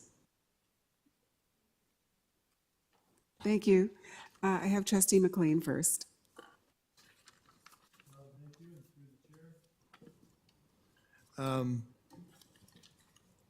So this came as a result of targeted funding, increased funding from the Ministry of Education. Is that correct? And that's a result of EQAO scores previously highlighting an area of potential improvement that could be made, so the government made an additional investment. Is that correct? So through the chair, I'll ask System Superintendent Dilworth to respond. The ministry, like EQAO is one indicator that the ministry has used. In terms of how they direct the funding and how they select the schools, yes, that is based on EQAO. It is based on, at this point, the results from 2022-23 and 2023-24. They looked at schools that were in the bottom 20%. In terms of the budgetary allocation, it is largely for three main purposes. One, to pay for staff, so that would be the board math leads and the math learning partners. It is also, they've allocated money for an AQ subsidy, so teachers can take additional qualification courses, and if they take it through TDSB, they effectively, once they pass the course, will be refunded the full amount. And now I'm forgetting what the third oh, and digital math tools. That is the third item that, that the ministry is funding. So tools like Knowledge Hook, Mathology, Math Up, those have all been funded through the ministry. Thank you. And again, through the chair, EQAO is always an interesting and well debated, but I always see the value in it, particularly as it pertains to the math, because it highlights an area of potential improvement. And this is one of the ways we know that. And so I am, personally grateful to the government and the Ministry of Education for identifying an area of potential improvement and then investing in that area so that we can do what our trained staff love to do, and that is help students reach their potential, and particularly around math, that it has, we've got lots of 6-year-olds that don't think they're good at math, that running around, and this is such a scary concept. So anything that we can do to be helping is wonderful. So I don't spend a lot of my time that's allotted to me, applauding the movements of the government and the ministry, but I am wholeheartedly grateful for this funding and these results, quite frankly. I'm interested in, to the best of our knowledge, these, I think you called them newly acquired teaching strategies. Do we know if these are being utilized at teachers' colleges so that the new teachers that are going through the training, they're learning in essence the new way to, or the whatever different strategies are involved here, so that we aren't going to have to give professional development training after the fact to everybody? Are we in fact, have these changes been made at Teachers College so that new recruits will in essence have these skills in their pockets day one?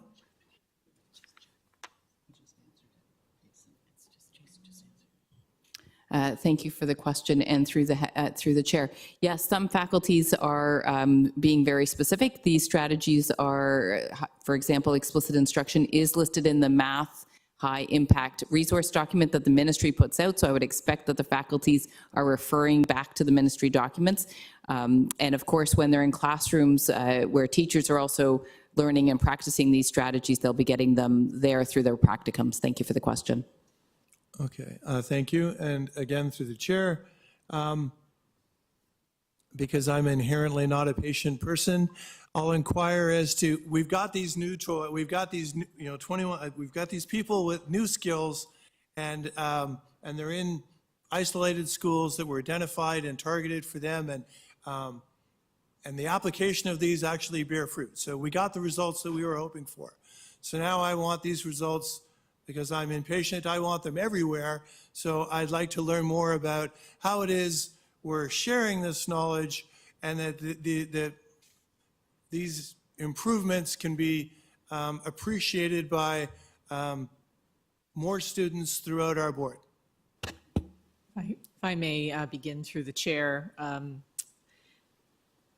One of the challenges we noted was the size of our system. So goals that we are articulating as a math team are consistency and coherence of approach. And I'll ask the team to talk about the specificity of approach and how we're supporting non-math learning partner schools. Why I wanted to begin the response, Trustee McLean, would just to be highlighting what we have noted, and that is when you provide a skilled educator to work alongside in a job embedded way, a classroom teacher, really wonderful things happen for that educator as well as students. And I think that we're very much hoping that the ministry continues to see that impact and invest in this approach so that we are able to see the number of math learning partners increase as part of the way to broaden the impact that we're seeing. But I'll ask the team now to talk about how we're supporting non-MLP schools. Test, test. Oh, my microphone's working now. So thank you for the question. And to just build on what Associate Director Sarisco has highlighted, we also do provide the professional learning that was mentioned both in the report and in our verbal report tonight to all schools. So as we've talked about in previous meetings, we have our math learning partners working in clusters and working in classrooms, but they're also providing professional learning sessions for different areas of the city, and those are open to schools that are not on the MLP list as well. And so they won't get the follow-up in terms of the in-classroom support, but they still have access to all of these research-informed practices that we're building all the professional learning on. And we have actually data on it. We have staff from over 450 schools who've attended the professional learning over the past 2 years. So that goes far beyond the 123 MLP schools that are the ones that we focus on.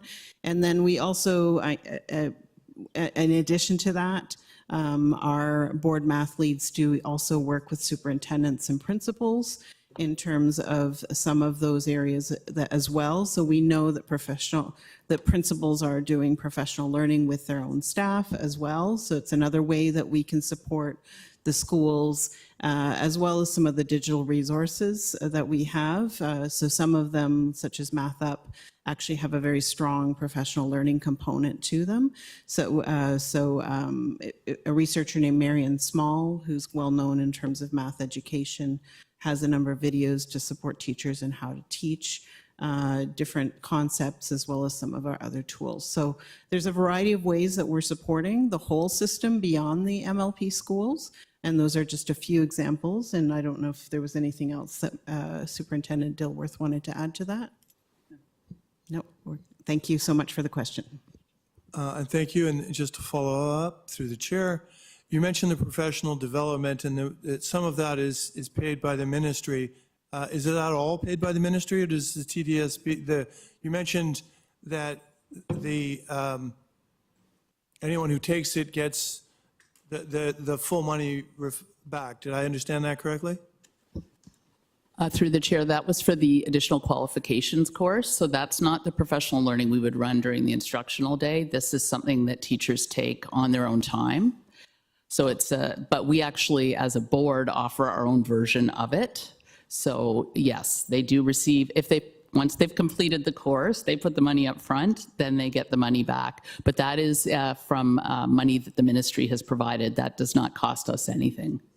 And does that, has that led to greater that refund, or that it not just being, for educators, the tax benefit, you get to claim it and whatnot, and you get the fact that you get a total refund for doing it, has that produced more people taking it? Is there a direct correlation between it now being zero cost to potential educators? Has that translated to at least, even if it's our idea of what we think that's helping, do we think that those numbers have improved because of this plan? Thank you for the question, and through the chair.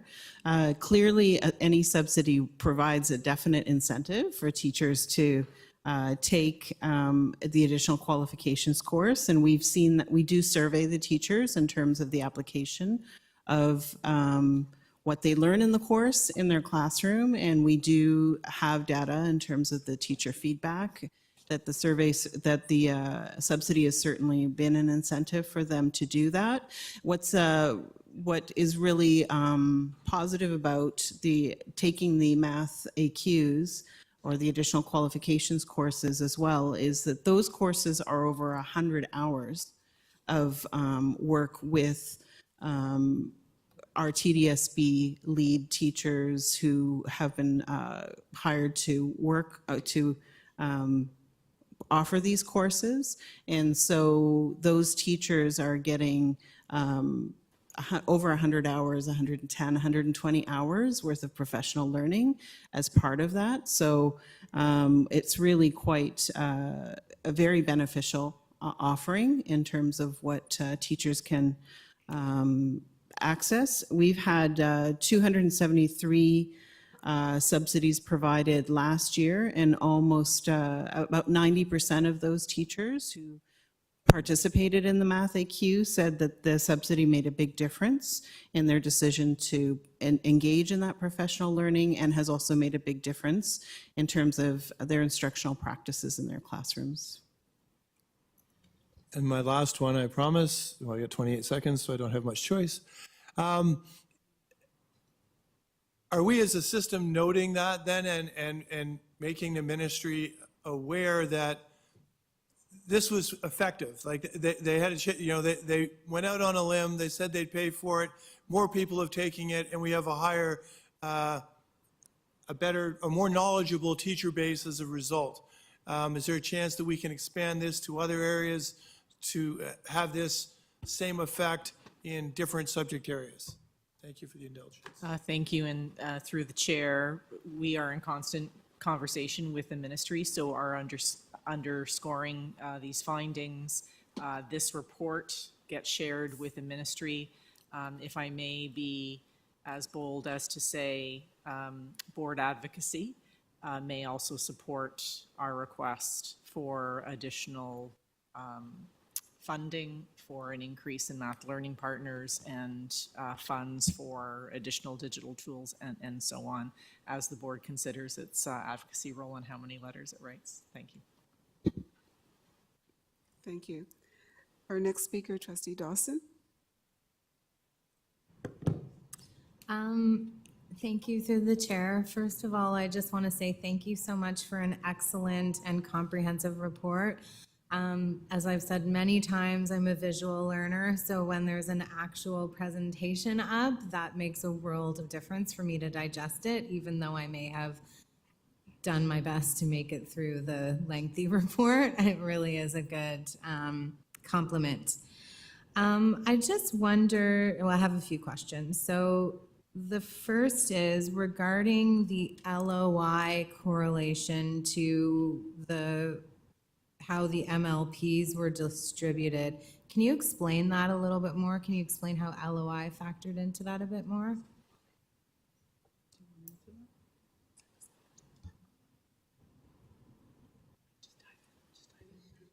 Thank you.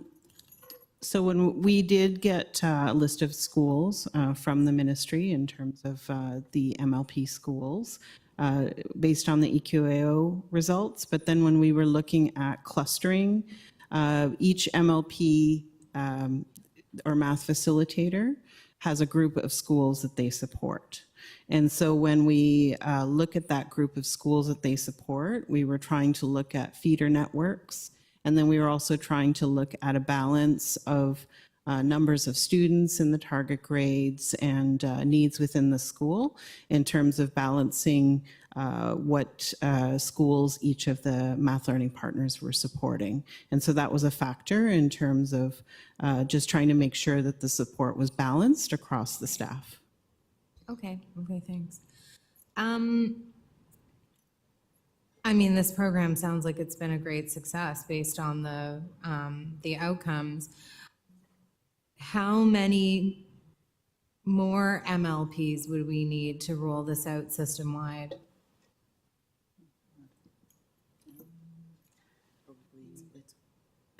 A lot. Yeah. I mean, it's about what we need, and we need the funding to do it. So we're in a position to advocate for more funding, and so that's the reason. And through the chair, each MLP has 5 schools, so you can start doing the math. It's to the number of 583 schools. Thank you. Yeah, there'd be a lot, and that would be great advocacy work. I mean, it is about what we need, not about what we get. What are we doing? I mean, this is a great news story, in my opinion, in terms of the increased EQAO results, especially if we're just one of only 3 GTA boards that has seen this kind of increase. And so what can we do to promote this better? Because the narrative out there is, let's get back to basics. Well, we are getting back to basics. And so what can we do? Is it, more newsletter content? I would love some newsletter content actually for trustees, but even in general, is there a communications plan around this? Thank you. And through the chair, that's something we can look at putting together for you. Thank you. Okay, amazing, because I would shout that from a mountaintop, quite frankly.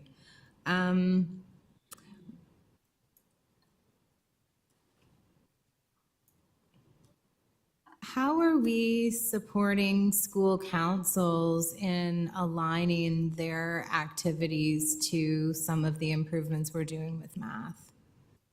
Do we have suggestions for them? Through the chair, there's several ways that work happens, and certainly, some of the work we're doing with principals, especially around how we can work with community, is key. And the more knowledgeable the principals are in sharing the work that's happening in their schools, but also in asking for input to their school improvement plan on a really meaningful level by parents, is another way that they can add valuable input. We also work through our community, our CSWs? Yes, our CSWs. I'm still learning acronyms. And, they're also, we have one who does an amazing family math night, virtual one. We also have family math nights that are run in schools that actually highlight the strategies that we're using and provide parents with experience playing some great math games and providing actual take-home versions of the games that they can play with their children. So there's lots of ways in which we can support parents getting involved and because we want parents to be excited about math too. Math can be a lot of fun. It's kind of gotten a bad reputation, but it is something that we really are working hard to improve on with our families. It was one of the very best attended sessions that this community support worker arranged, and she was very, very excited to report back the interest in parents in math. And we do have a website for families about math that we're continually updating, and we'll be continuing that work as we go forward. Thank you. Thank you. That is amazing that you're doing those hands-on activities with families. I might hit you up for award forum on that, actually. Okay, those are my questions for now. Thank you. Thank you. The next speaker, Trustee King. Thank you, through the chair. Thank you as well. Sorry. Thank you as well for the very, very comprehensive report. There's a lot of good news in here, as colleagues have pointed out, and I don't want to focus on some of the negative, but when I was reading the report, a couple of the challenges really stood out to me, and I was happy to hear you mention them here. The two that really stood out to me were the lack of funding for release time for professional learning that falls within instructional hours. And then the second piece was attendance. That little stat around the grade 9 attendance and 50% of students missing more than 10 days per term. That was alarming to me. I don't know if those are numbers that shock you with your experience, but they were ones that stood out to me. And I don't know how much you can share now, but I'm wanting to hear a little bit more concretely how staff are going to navigate the challenges around the professional learning, because we're seeing it's effective, but obviously there's some limitations to what can be delivered and grown. And then also, how do we look at the attendance in a meaningful way? I understand that some of it is making the math lessons engaging, but I think you also understand that if folks aren't in the building and aren't in the room, it's not happening. So beyond just social work and attendance counseling, I think those are the words I hear often, but what does the actual work look like, or what is the thinking about how you'll approach this?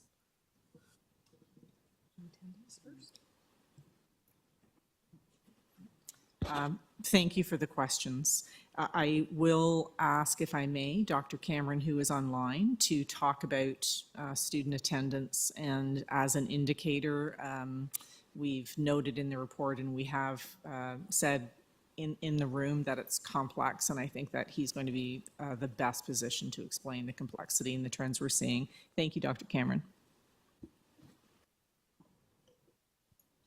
Thank you, Associate Director Shishko. Good evening, everybody. Yeah, absenteeism is up across all of North America, maybe even in many jurisdictions across the world right now after post-pandemic.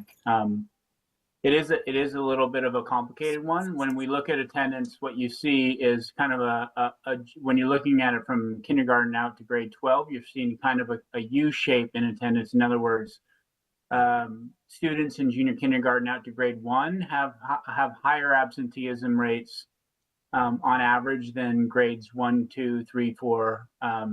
3, 4, 5, 6 is when absenteeism is at its lowest, and then it then again starts to go up at grades 6, 7, 8, and it has a little bit of a dip when we look at it across the last 2 decades, say, where we follow it, a little bit of a dip going into high school, and then it accelerates. Absenteeism rate goes quite high in high school, and that's the kind of the data you were looking at grade 9.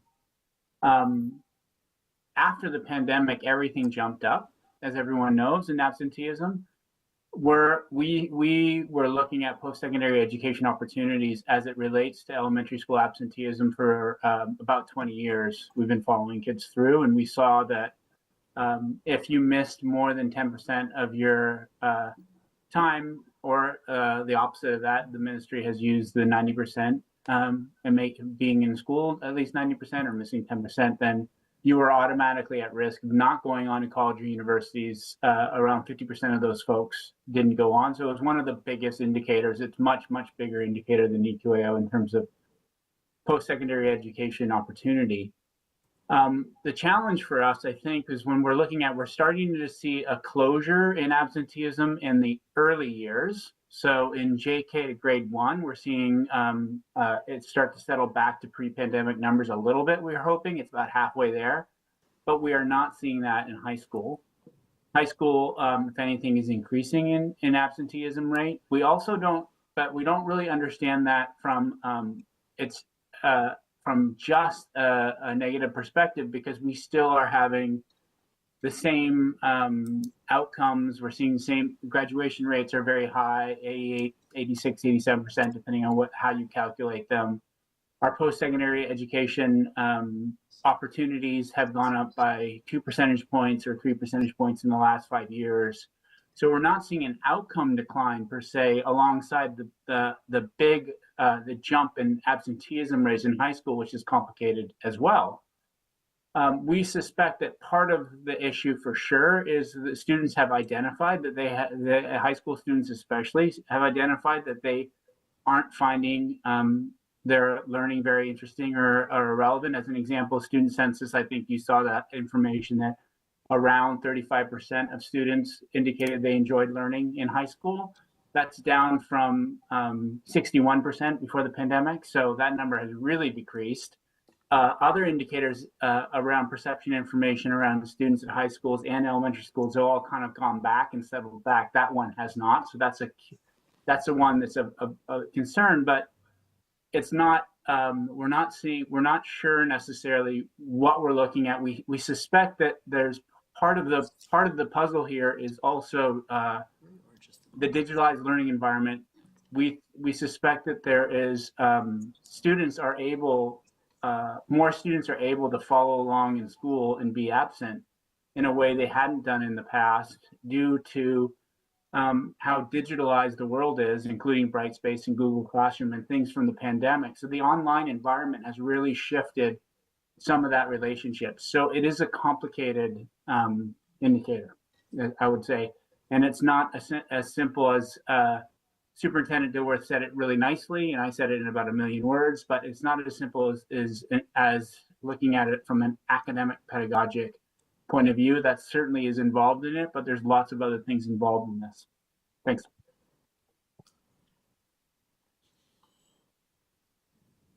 Thank you, Dr. Cameron. That's very helpful to understand. I saw staff leaning in as well. I don't know if you wanted to add to that. Thank you. I'm going to go back to your first question as well. So you did ask about the funding for professional learning. Schools also will also have the opportunity to use their student success funding to support staff at professional learning. Thank you.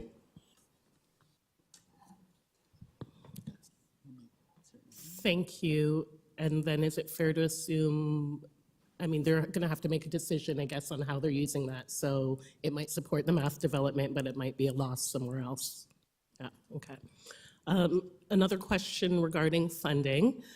Was really, really pleased to see the positive results from all the work around de-streaming of grade 9 math.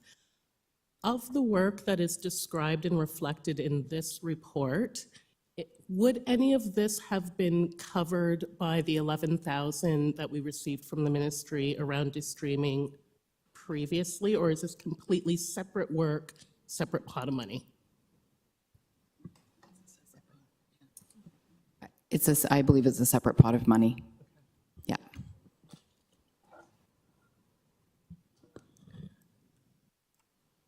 My last comment isn't quite a formed question, but I think I'm also following you in terms of just how to track meaningfully the progress that's happening. So we've got grade 6, grade 9, sorry, grade 3, grade 6, and grade 9 as these markers. But as you've stated, the responsiveness of actually seeing the impact, the change, and the progress isn't necessarily there in the way that we would like to be able to definitively say we can see how things are moving. But I am curious because between grade 6 and grade 9, for instance, so if there's evidence and information we're getting out of grade 6, will there be any opportunity at all to see how we follow this through 7 and 8 before we get to grade 9 where we have a measurable kind of indicator again?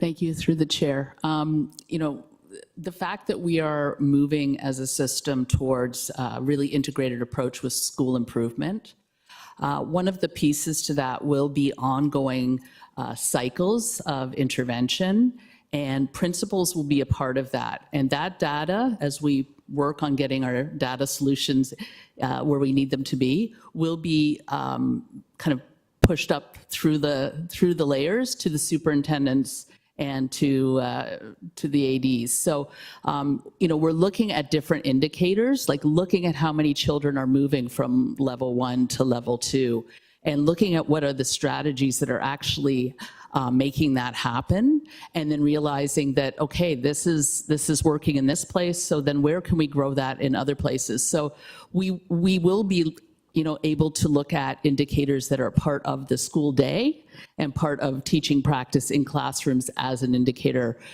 in different grades. So that would apply, and we're talking to principals now about looking at students and tracking them, starting in the earliest grades, but also moving up into the older grades. And that is one of the very high leverage school improvement strategies that we would be using. I don't know if that answered your question entirely.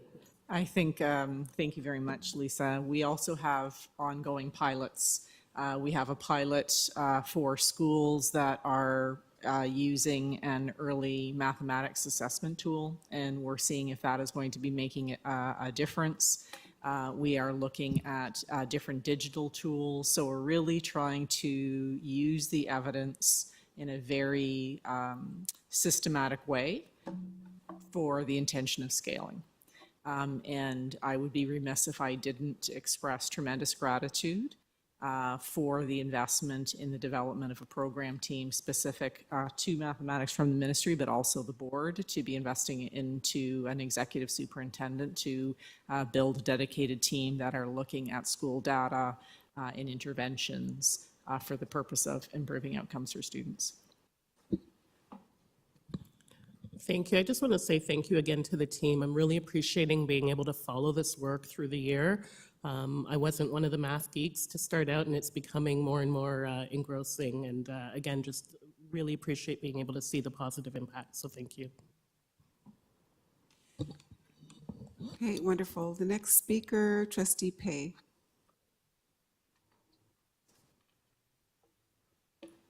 Thank you, Madam Chair. Can you hear me okay? Yes, we can.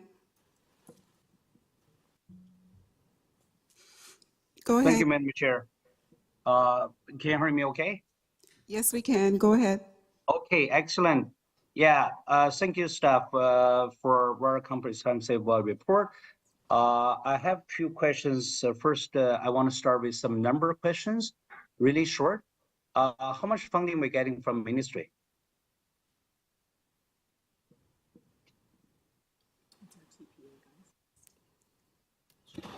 Just one moment and we'll look that up for you, Trustee Pay. Thank you. If you want to pose your second question, we can multitask. Okay, so my second question would be, and what qualification we have for those mass learning partners? Sorry, could you repeat the question, Trustee Pay? The qualification? I mean, it's like I'm asking is a qualification for the mass learning partners. How do we determine to hire those ones who become MLP for our schools? Through the chair, obviously they have to have demonstrated exemplary math practice in their role as a teacher in schools. But beyond that, they have additional math qualification courses, the AQ courses we spoke about earlier, up to and including their specialist in math education. Thank you. So basically, those are teachers. Are those like permanent teachers or long-term or occasional? What type of teacher are they? They Sorry, are. point of order, Madam Chair. Can you ask the assistant to stop running my clocks? My clocks keep running. Thank you, Trustee Pay. Can I have like a 15 seconds back to my clock? Yes, they are qualified teachers. And in response to your first question, Trustee Pay, the ministry funding is $5.7 million in total. Okay. So for that $5.7 million, how many MLP were able to hire? And how much was the pay rate for them? Yeah, through the chair, all of that is outlined by the ministry in their transfer payment agreement to us, Trustee Pay. So it's a calculation. I want to say there's 24. Am I correct? Yes, there are 24.5, but that amount of money includes other staff as well, and the 5.7, yeah. So approximately 24.5 with 5.7 additional staff, Trustee Pay. And again, that is all directed to us very specifically and precisely by the ministry. Sorry, Madam Chair, I kind of lost it here. So $24.5 million? No. MLPs, staff members. Okay. Okay. So staff members, for total members, like total number of MMPs at 24.5. That's correct. And the funding line is $3.1 million for the MLPs. So for the MLPs, their only job is teaching math, right? Basically, or coordinating a math teaching. So a math learning partner is like an educational coach, Trustee Pay. So they're providing support to our educators. They're assigned 5 schools, and those schools are determined by the ministry and in collaboration with us. Sometimes there's some suggestions from us to change who the schools are, but there's a common agreement at the conclusion of our decision making. So each of the MLPs has 5 schools. They will be going into those schools and working alongside educators and the principal to have focused professional learning and support for the educators in that school. So, okay, so let's do simple math. So it's basically 24.5 times by 5. That's equal to 123 schools. 27, For this year, we have 125. Okay, 125. So that's not really 24.5. That should be 25 MLPs, unless another MLP taking on 6 or 7 schools. Thank you. And there are a number of classes in each of those schools. Okay, so are you talking about schools or are you talking classes? Each of the schools has a number of classes, Trustee Pay. So, yeah, as I understand, student management chair is like, we have one MLP, which is who oversee 5 schools, right? Regardless how many classes, or is this the total number of classes as well? Thank you for the question and through the chair. Trustee Pay, what we are articulating to you are, I'm going to call them broad strokes. Some of the MLPs would have more than 5 schools. So we look at the geography. We're trying to maximize MLPs, time in schools, not having to travel and so forth. So what I'm trying to paint a picture of is a caseload average for our math learning partners. I'm wondering if you could share with us, perhaps these questions are having a concern, and I wonder if you shared what the concern was, we would be happy to address it. Sorry, Madam Chair, I don't really have any concerns. I just want to know the basic budget, sense. We're talking about 5.7 million from the province, and the 3.1 millions, attributed to all those 24.5 MLP. What about another 2.6 million? What we're spending on that? Right. Thank you for the question. So there's funding for 2 math leads. Again, all of this is outlined as expectations from the province. So we have funding for the 2 math learning leads, our senior superintendents, and that is $333,000. There's $1.6 million for digital math tools. For the math additional qualification courses, we asked the ministry for specific funding, which they granted, which is different and separate and apart from the $5.7 million. We would be very happy to put this in a trustee weekly for you if the specificity of this funding would be appreciated by you. We could share that with you in that format. Thank you very much, so Director Cerisco. That will be wonderful. Sure. Okay, my next question would be, we have 487 schools, 125 schools have MLP. So what kind of factors for us to use to determine who is getting that MLP support? Which school? Thank you for the question, Trustee Pay. So the data is reviewed by the Ministry of Education. It's based on EQAO results.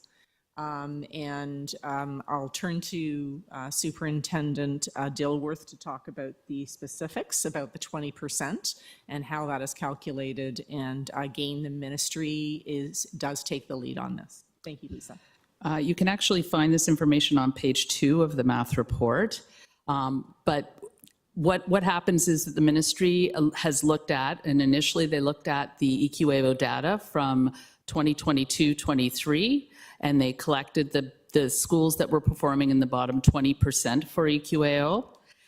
They then came to us last year and asked us if we would want to make any additions or changes based on the results we saw in EQAO. And we did do that, and we added 4 additional classrooms in 2 additional schools. Okay, thank you, Madam Chair. I really appreciate staff answer for that. It's very detailed. Okay, my next question will be EQAO scores, and because province really use that at the gold standard, like measure our performance. So let me ask the staff. So what compare last year EQAO scores? How our score this year?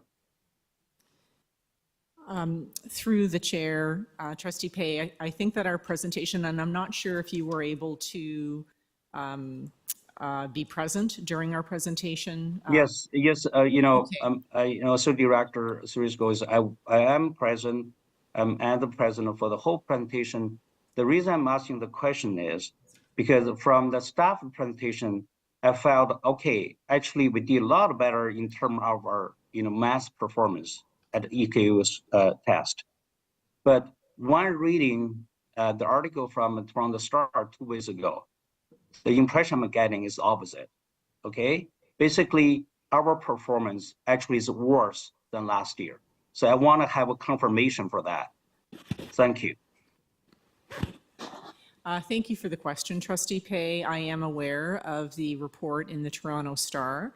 I would invite Dr. Cameron to participate in the response to your question about EQAO in general and how the Toronto District School Board stands in comparison to other large GTA boards, the challenges of that comparison, and where we are most similarly compared because of the size of our board and its complexity. Dr. Cameron, I invite you to comment on our EQAO standing, our trends, and how and where we have to look to see our improvement or our trends. Thanks, Dr. Cameron. Thank you to the chair.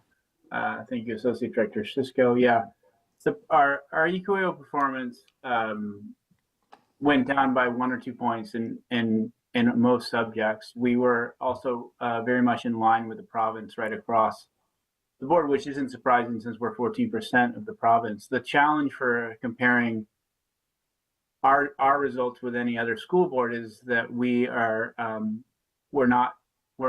it would be better if you're going to compare school boards, you probably are better off comparing us to Dade County, Miami, or New York City, Chicago, or LA, because that's the size we're talking about, and it's a very different thing. We're almost a jurisdiction in and of itself. We're so large, and we have 106 different languages. We have just many different issues. So comparing us to the other 71 school boards in Ontario isn't there's a huge range in diversity. So they're just not comparing the same stuff. In terms of the results, in terms of math, we're talking about math in this instance.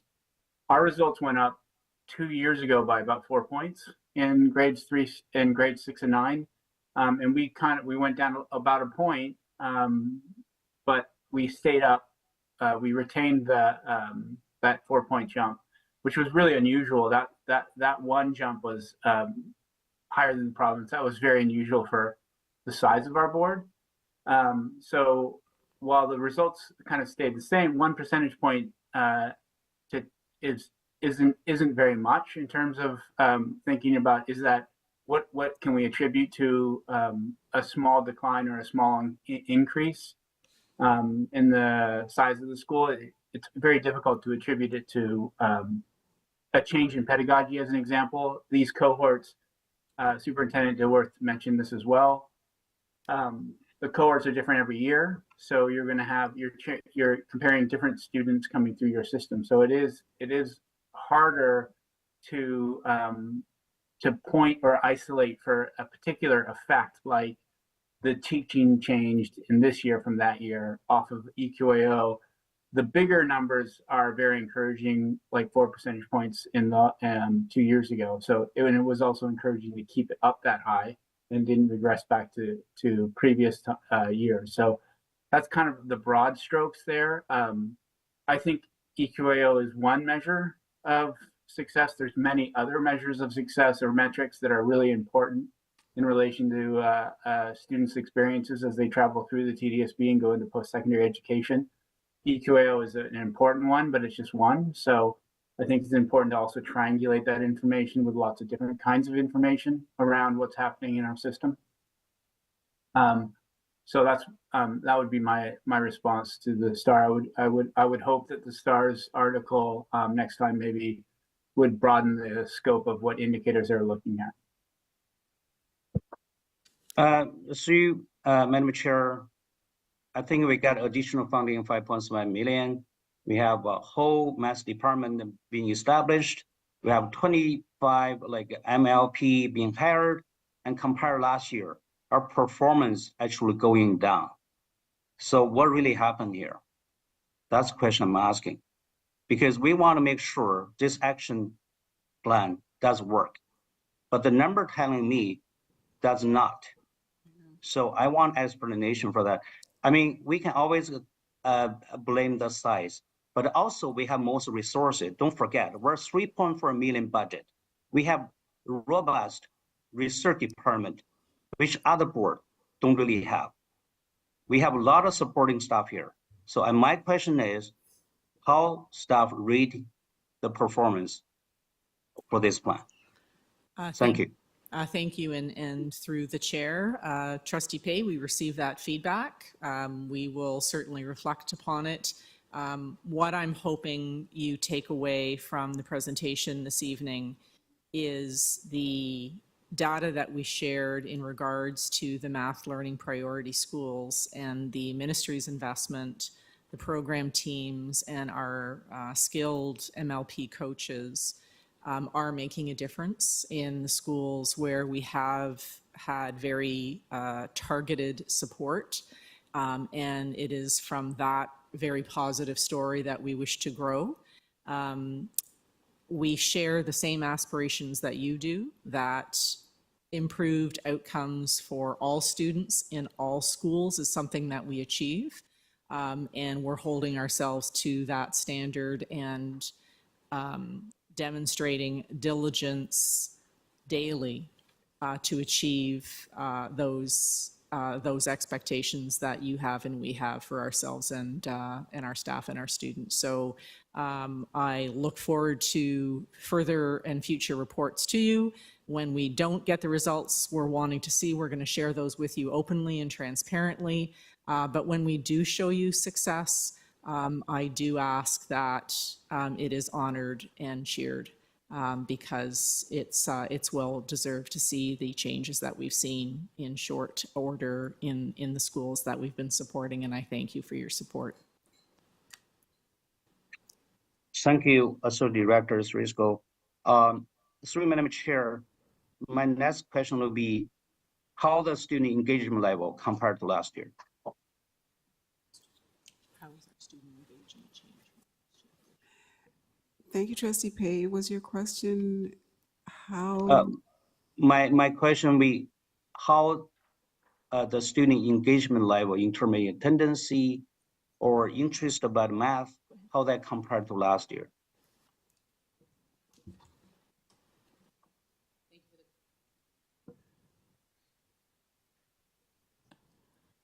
Thank you. Could staff respond? Thank you for the question, and through the chair. One of the indicators of a shift in engagement is students expressing their confidence. And we have seen in all of the grades that we measure, which are grade 3, 6, 7, 8, and 9, that their confidence increased over the course of last year. They also expressed that they felt that they were good at math and that they liked math. So that is the current measure that we are using around engagement, and those are the results we have. It is on page 16 of the report or page 32 of the agenda. Thank you. Through Madam Chair, also, I want to know that is how the engagement level of those teachers, because when I look at the table or the graph of this teacher taking professional learning in mathematics, I just do think that is for the non-MLP schools, teachers do attend more for those classes. Sorry, Trustee. Your time has expired. Can you put me back the list? Thank you very much, Madam Chair.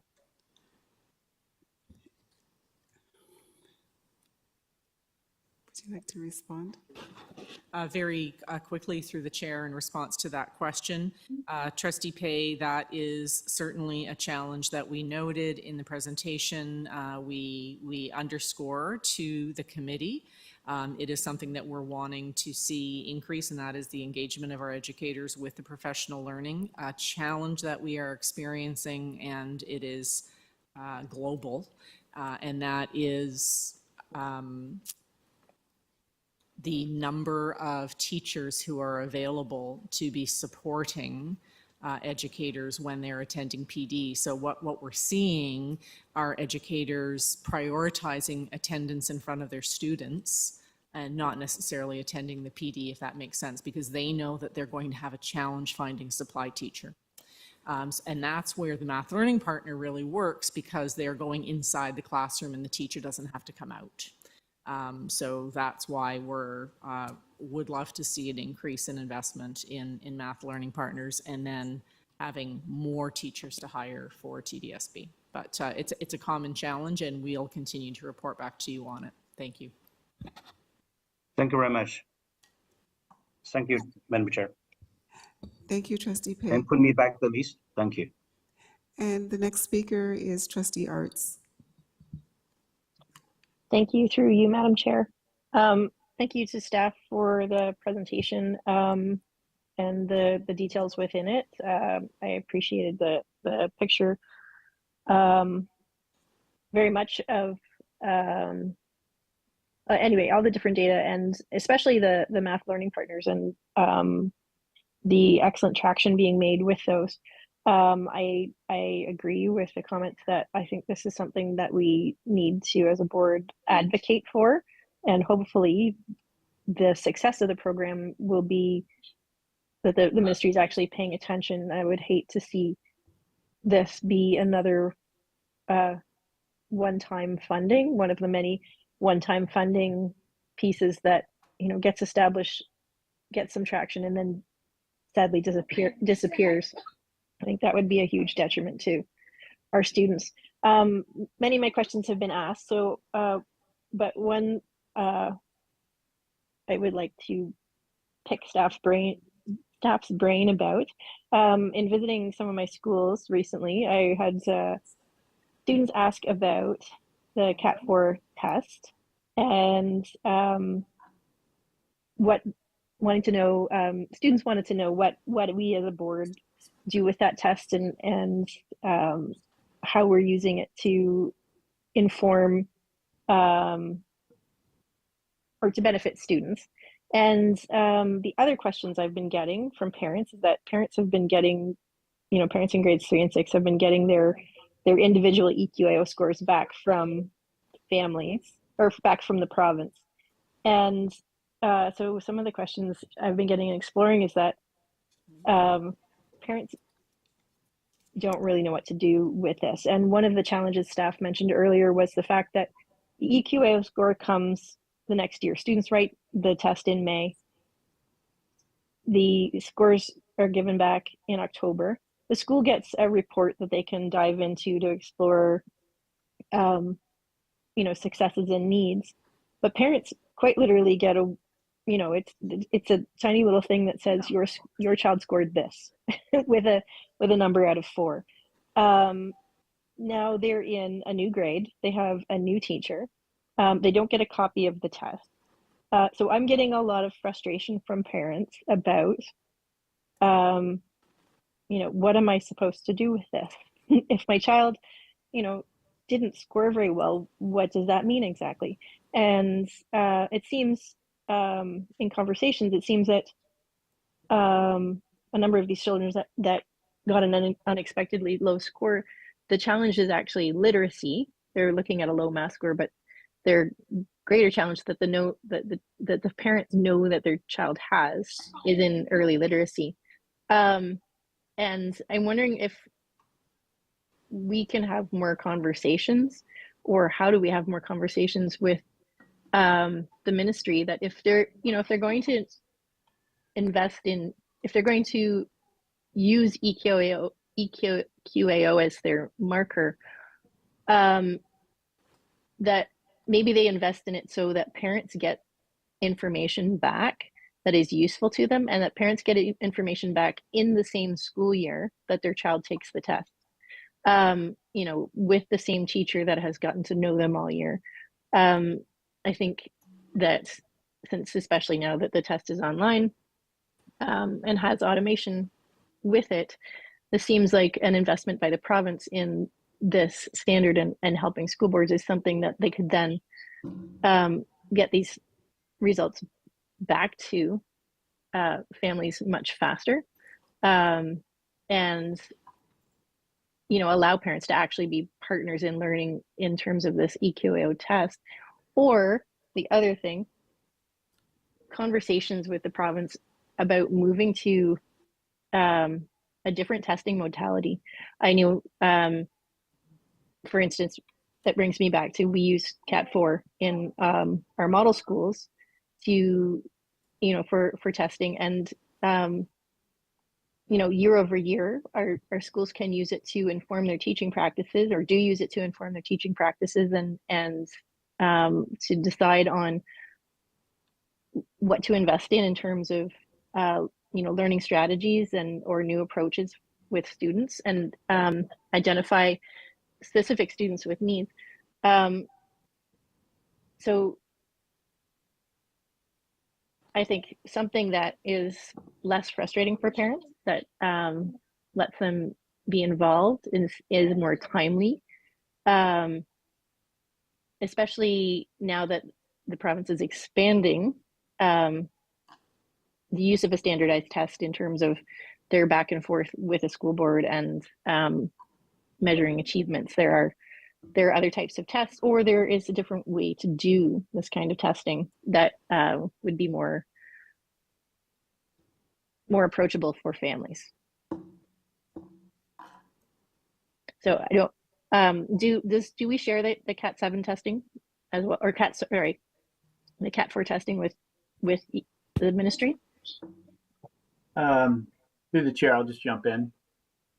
Thank you for the questions, Trustee Yards, and the thoughts around individual assessment and system assessment. I'll start with Cat 4, but I certainly can take on the EQAO part of that puzzle as well. The Cat 4, as you described, it was identified as a diagnostic resource for model schools.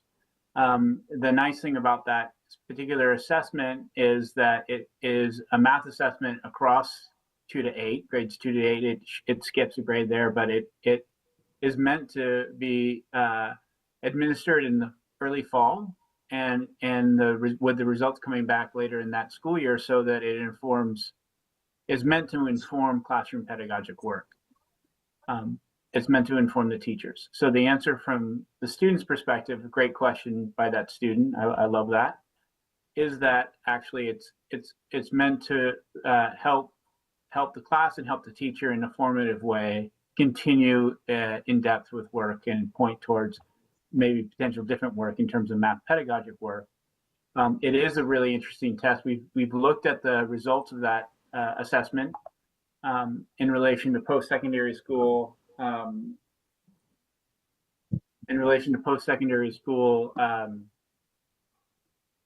education opportunity, and there's a really strong relationship with a Cat 4. We looked at grades 6 and 8, and then looked at that in relation to post-secondary education opportunity. There's a very strong relationship in terms of, because it also provides percentile measures across Canada. So it's an interesting assessment.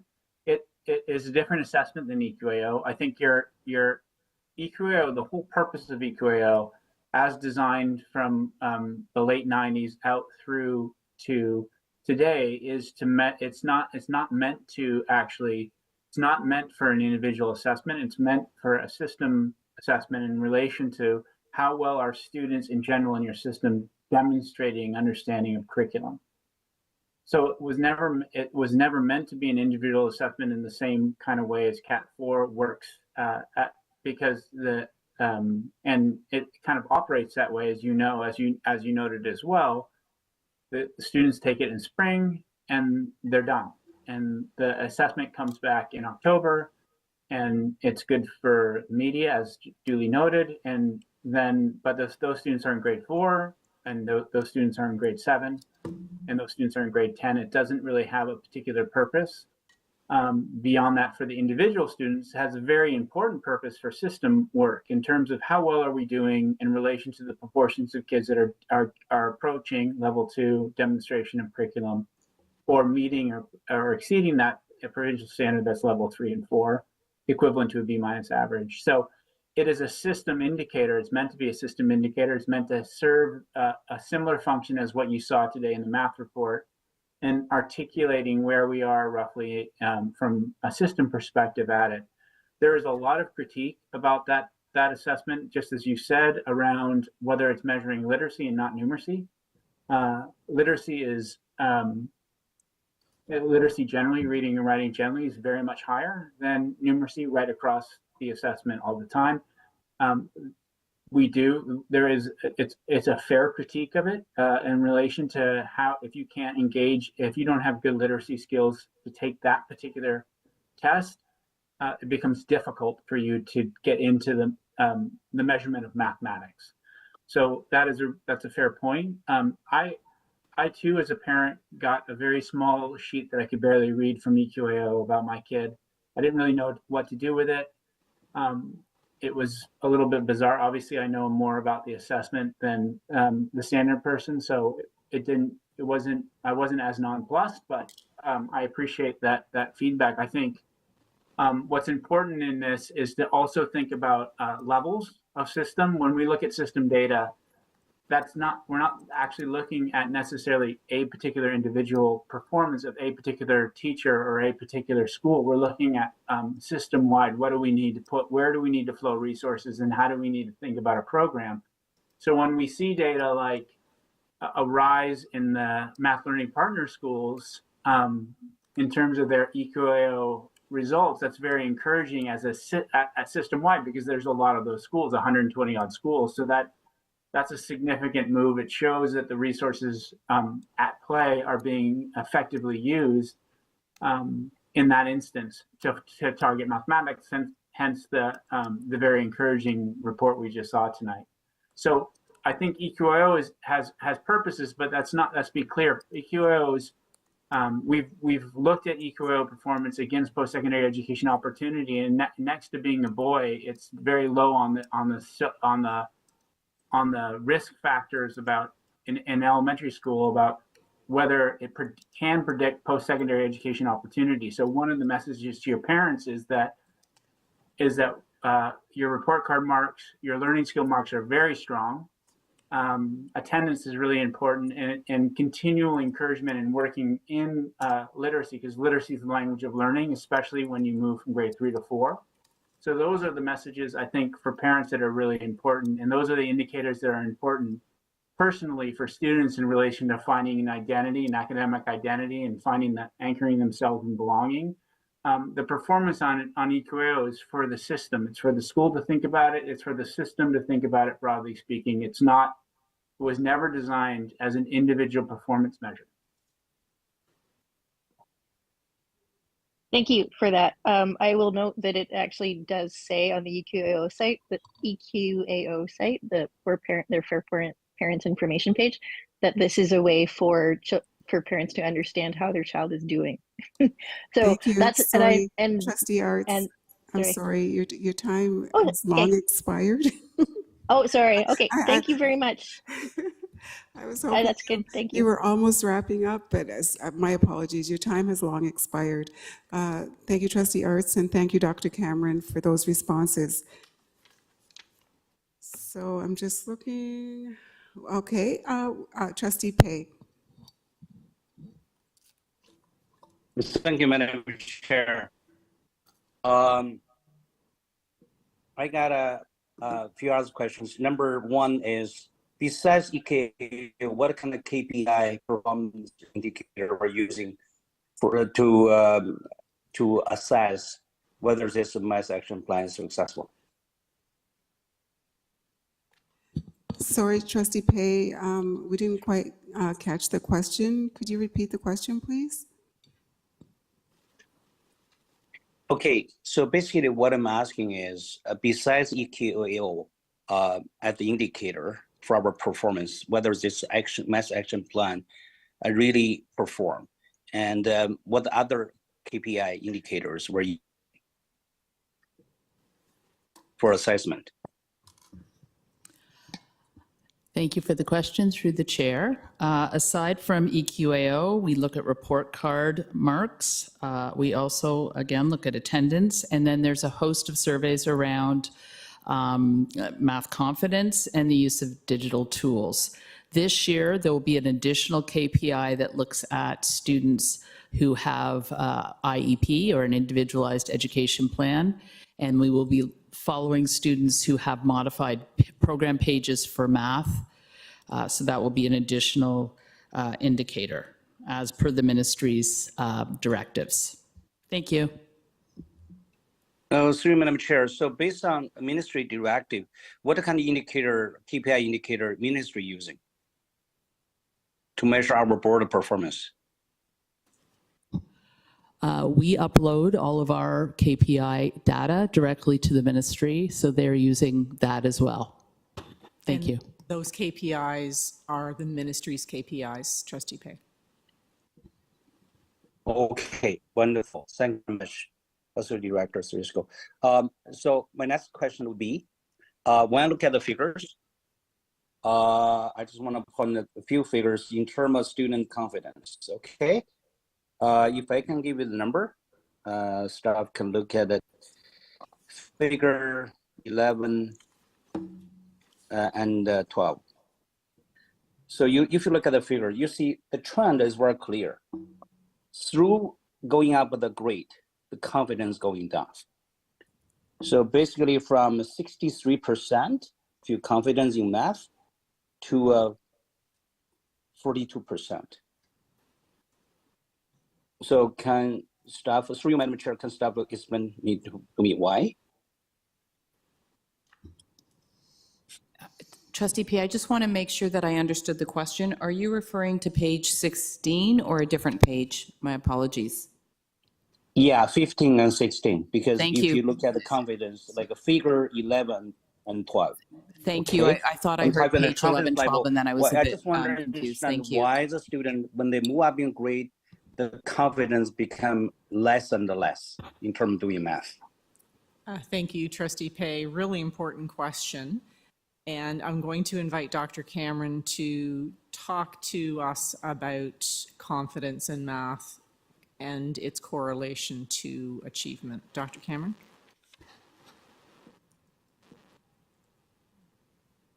Thank you, Associate Director Cisco. Yeah, it's a really interesting one, confidence. Nearly Trustee Pei, 50% of students that are at level 4 in EQO across Ontario report being not very confident in mathematics, not confident. So the connection between confidence in learning and demonstration of skills is not secure. It's not a one-for-one relationship.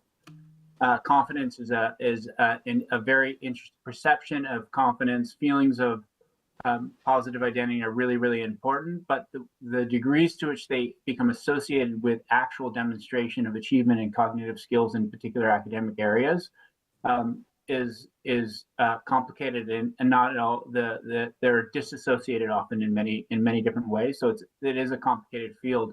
What you're seeing in the grade 3 to grade 9 data that's interesting, I think, is that decline in terms of 63% of grade 3 students said yes, they're confident, or I'm good at math, and 42% said that at grade 9. That coincides with almost every student perception data point we have in relation to students as they move through our school system. That indicator is not. You could look at that indicator for all 583 schools. You could look at that indicator. I'm feeling good about my learning. It declines dramatically. You can look at it from the census data that we shared with you in the Power BI tool. If you were to look at areas like enjoyment of learning, or I'm confident in learning, or I'm feeling more successful, all of those positive indicators in learning, they decline significantly as the students go through the school system, and that's not any different from 2011 census, from 2017 census, from the 2006 census. It's part and parcel of the trajectory of students as they move through our system, and that's part of what you're seeing in that data. And I would add to the response that really the learner that we want to be supporting in their development is a learner that is knowing that being presented with a challenging problem is a natural part of learning, making a mistake is a natural part of learning, and there's actually joy in persistence and trying different things. And that those are some pretty significant aspirational attitudes that we want to nurture in our students. So Trustee Pei, your question is a really important one that we've been reflecting upon and the research, so thank you for posing it. No, thank you, staff. Through Madam Chair, so my follow-up question is this is the indicator is a crucial indicator, or is this a ministry required indicator in terms of math confidence, or does our board uniquely reason to collect this data? Thank you. Through the chair, it's a ministry required indicator. Okay, thank you. Through Madam Chair, I have another question regarding some of the digital tools teacher using for figure number. Let me see. Yeah, figure 9. So teacher use of tracking tools for formative assessment. So what kind of tracking tools a teacher really use? Why there's dramatic difference between the MIP schools and the non-MIP schools? Thank you for that very important question. Through the chair, formative assessment is a really key piece that is often ignored in the assessment process. So that idea of gathering information in real time and both feeding it back to the students so they understand where they're at, but also using that data to determine next steps that will move that child to the next level is a very high leveraged instructional strategy. Some of the tools that we use in math are known as developmental continuums or continuums of learning. Dr. Alex Lawson has developed 2 of them for elementary years, one for additive thinking and one for multiplicative thinking. Actually, there's groupings of them. There's also some trajectories that have been developed through the University of Vermont called the OGAP. We have progressions that we can use to determine students' abilities in terms of their development around fractional thinking, in terms of their thinking around algebraic reasoning. And what we do is we train teachers and principals on this so that they can do the work in the classroom. And some of the games that I was talking about earlier actually are some of the teaching tools that go along with that when we're looking at early learners and the acquisition of addition, subtraction, and other numerical skills. Thank you.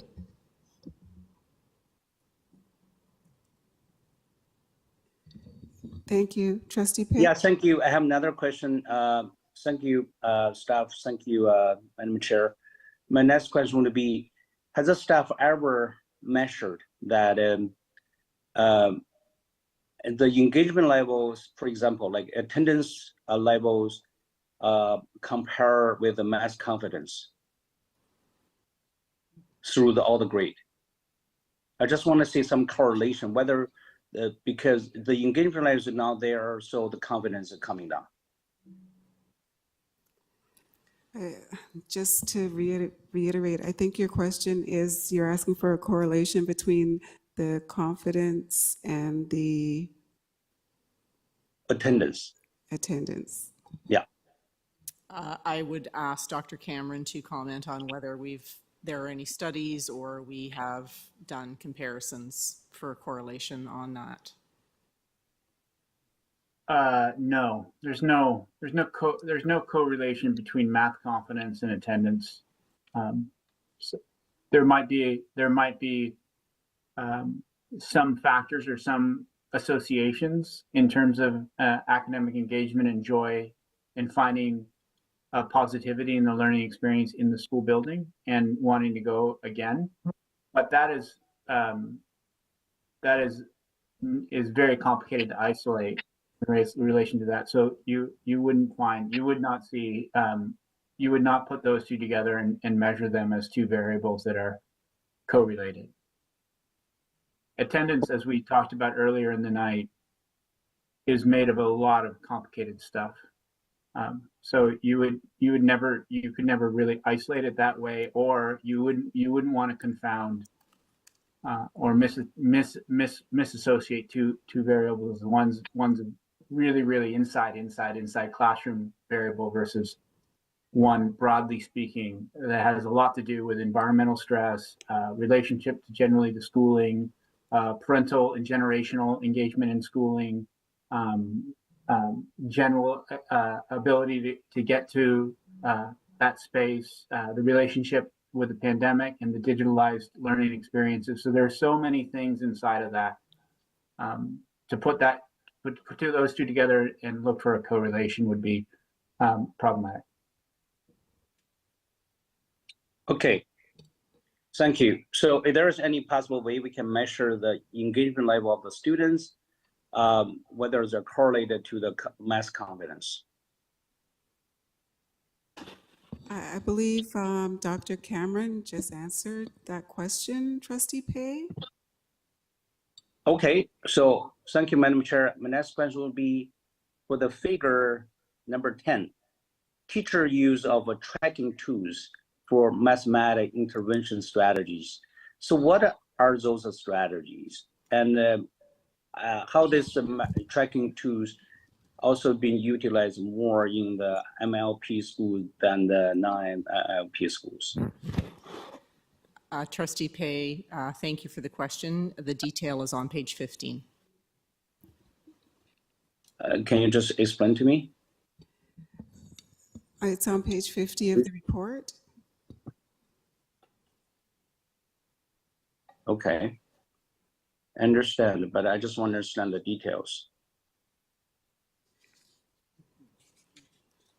Can staff help me to understand the details? Is there a specific question about what's detailed on page 15? I'm just saying is like I try to understand why the non-MLP schools not using those tools. Okay, thank you. As often as tracking like MLP schools. Okay, thank you for that specific question. Teachers that have not yet been trained on these tools obviously are still they need to learn that. So that work has been made available to all teachers, regardless of whether they're in an MLP school or not, through our centralized training sessions.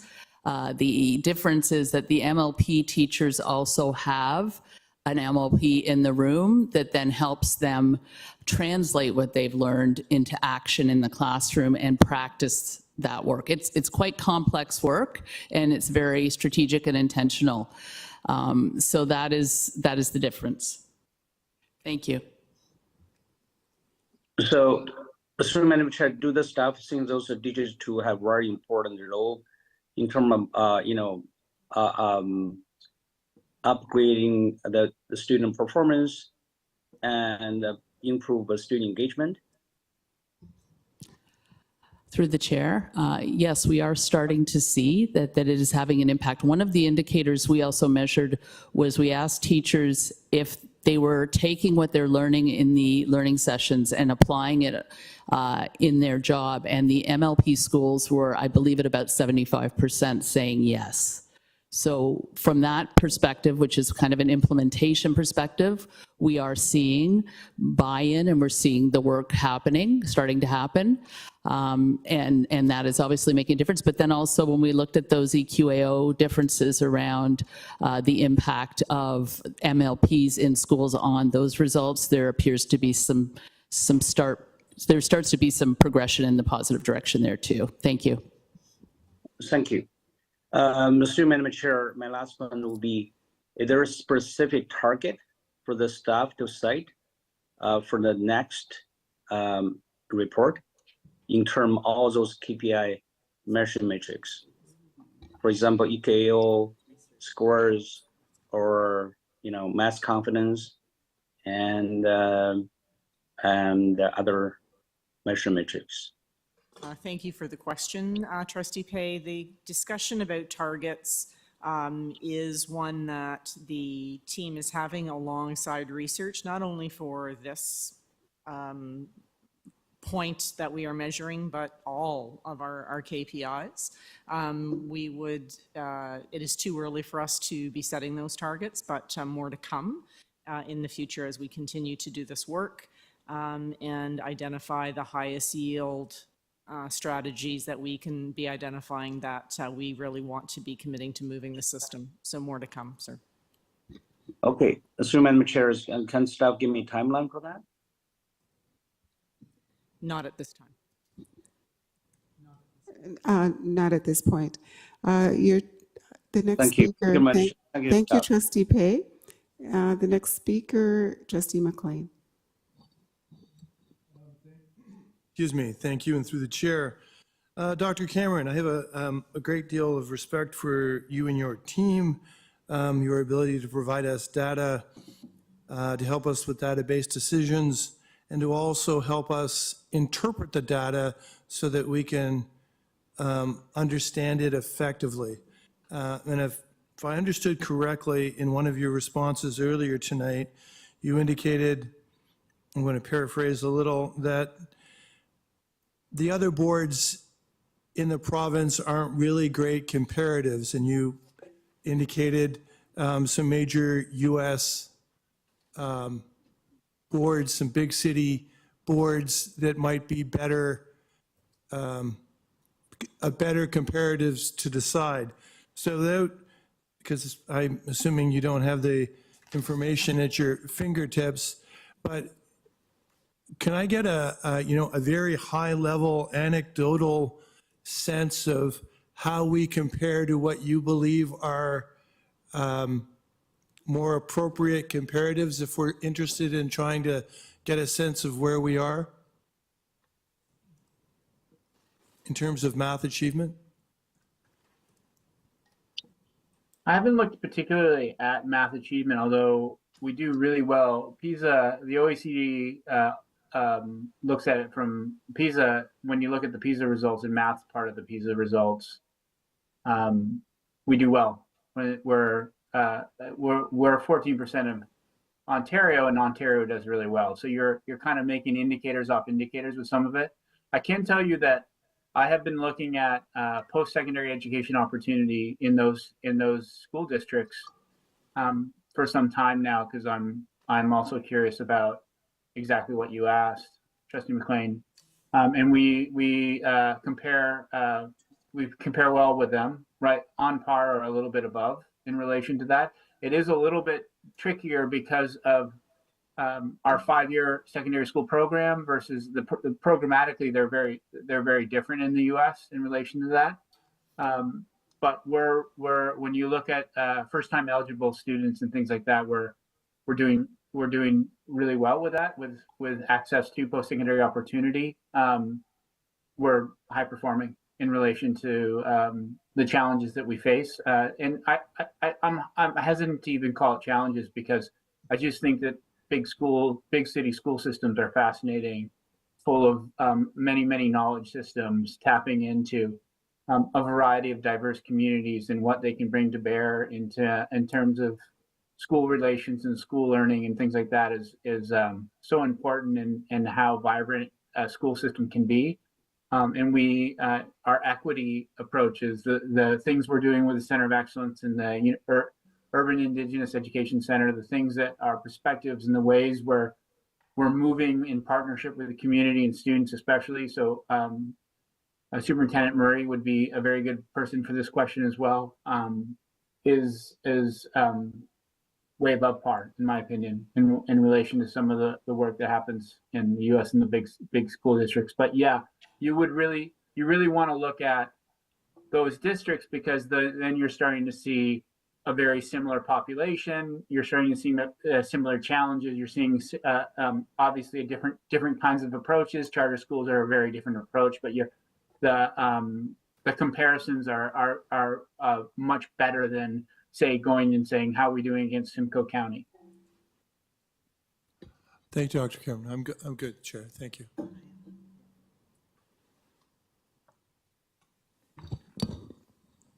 Thank you.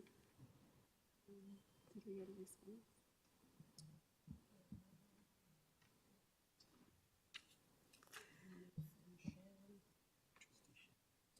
Trustee Shen?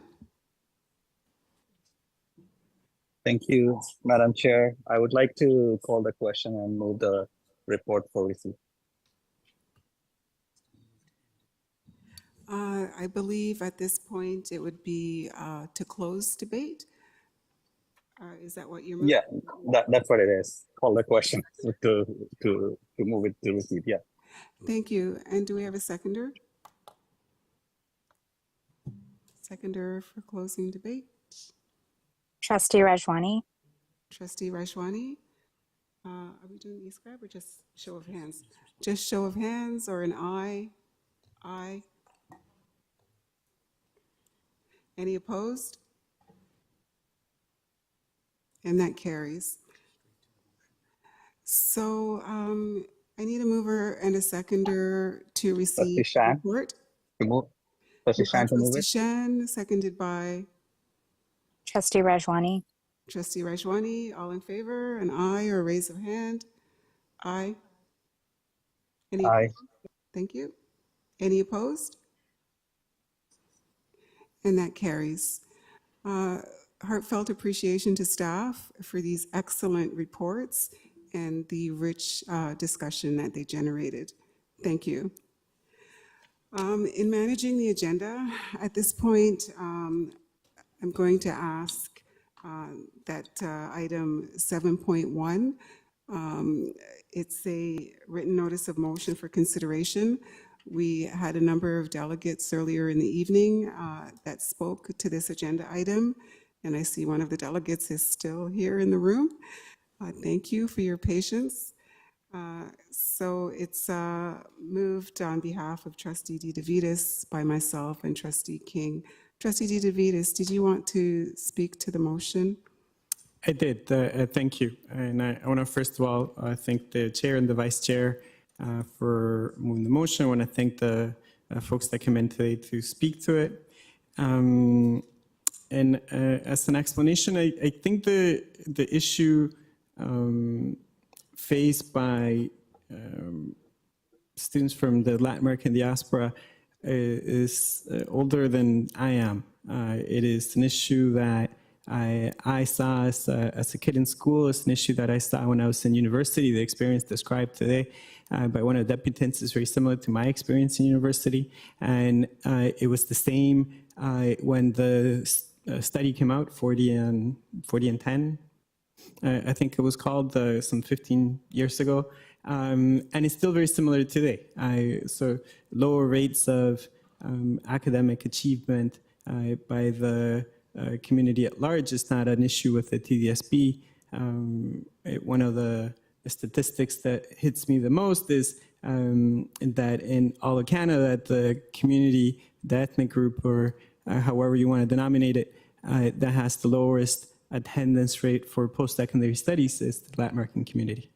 And so what you have is the beginning of a process to establish a conversation about how it is that we can make significant change and significant indents into the dynamics that generate this. And some of them are external to the TDSB, but there are definitely things that I think that the TDSB can do to make improvements. And wanted to break up the work into two groups, and we have an example from the first deputation as to why this is important. There is the conversation that we need to have about how we identify community members, how we have a conversation about what the issues are, the terminology that we use. It's complicated. Latin America is a larger surface area than most of the other sort of groups that we deal with, but you have many different countries, regions, cultures, languages, religions, and we put people in boxes, and sometimes that in itself makes it difficult to tackle the issue. So that's what one of the bullets tries to do, to create a working group that can have that conversation. And I would offer that before we make changes to anything that was here, and that we need to integrate other people into that conversation to better understand whether or not those changes would be functional to the things that we want to do in a collective effort. I think we need to hear from more folks, hear about what they think our definitions are and so on. And I think that's what one of the working groups needs to do. There's a conversation about the term race and whether or not Latin America is a race. Well, La Raza, it was a term used by Chicanos decades ago that helped to inspire a culture emergence. And those folks definitely felt that being from a certain diaspora involved a racial sort of element. Other folks absolutely don't feel that way. And we need to have a conversation within the school board to figure out our terminology and to educate people about some of the things that bind us, right? Like we use the terminology a province makes us use. The more important part is the outreach. And that's where most of the work needs to happen, where we talk to students and hear their voice, where we talk to parents and guardians, where we talk to community, where we bring people in to have a conversation about how it is that we make improvements. We grab all the best lessons out there from the Center for Black Excellence, from previous examples of different groups that have gone through this, the Portuguese community, Somali community, and others. And we put in place a project that will generate improvement, and we figure out how to do that. And that could be workshops, that could be teaching parents and guardians about how the system works. It could be listening to students about how it is that we can make their journey through our schools better. So I'll leave it at that. I'm hoping to get support from the committee on this and then the board, and really eager and keen to get started on the work. This is something I've been looking forward to do for a number of years, and I look forward to support. Thank you. Thank you, Trustee DeVites. Do I have any questions or discussion on this motion? So moved by myself, seconded by Trustee King. Are we doing eScribe? eScribe will open.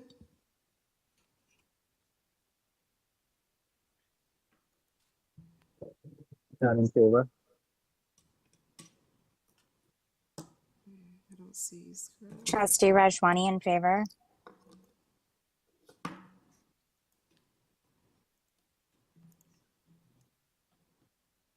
Did you get everyone? It's carried. And that carries. Thank you so much for this incredible work and bringing forward the motion, Trustee DeVites. And thank you to all the amazing delegates that we heard this evening. So we're moving on in the agenda to the staff report on summer programs 2024.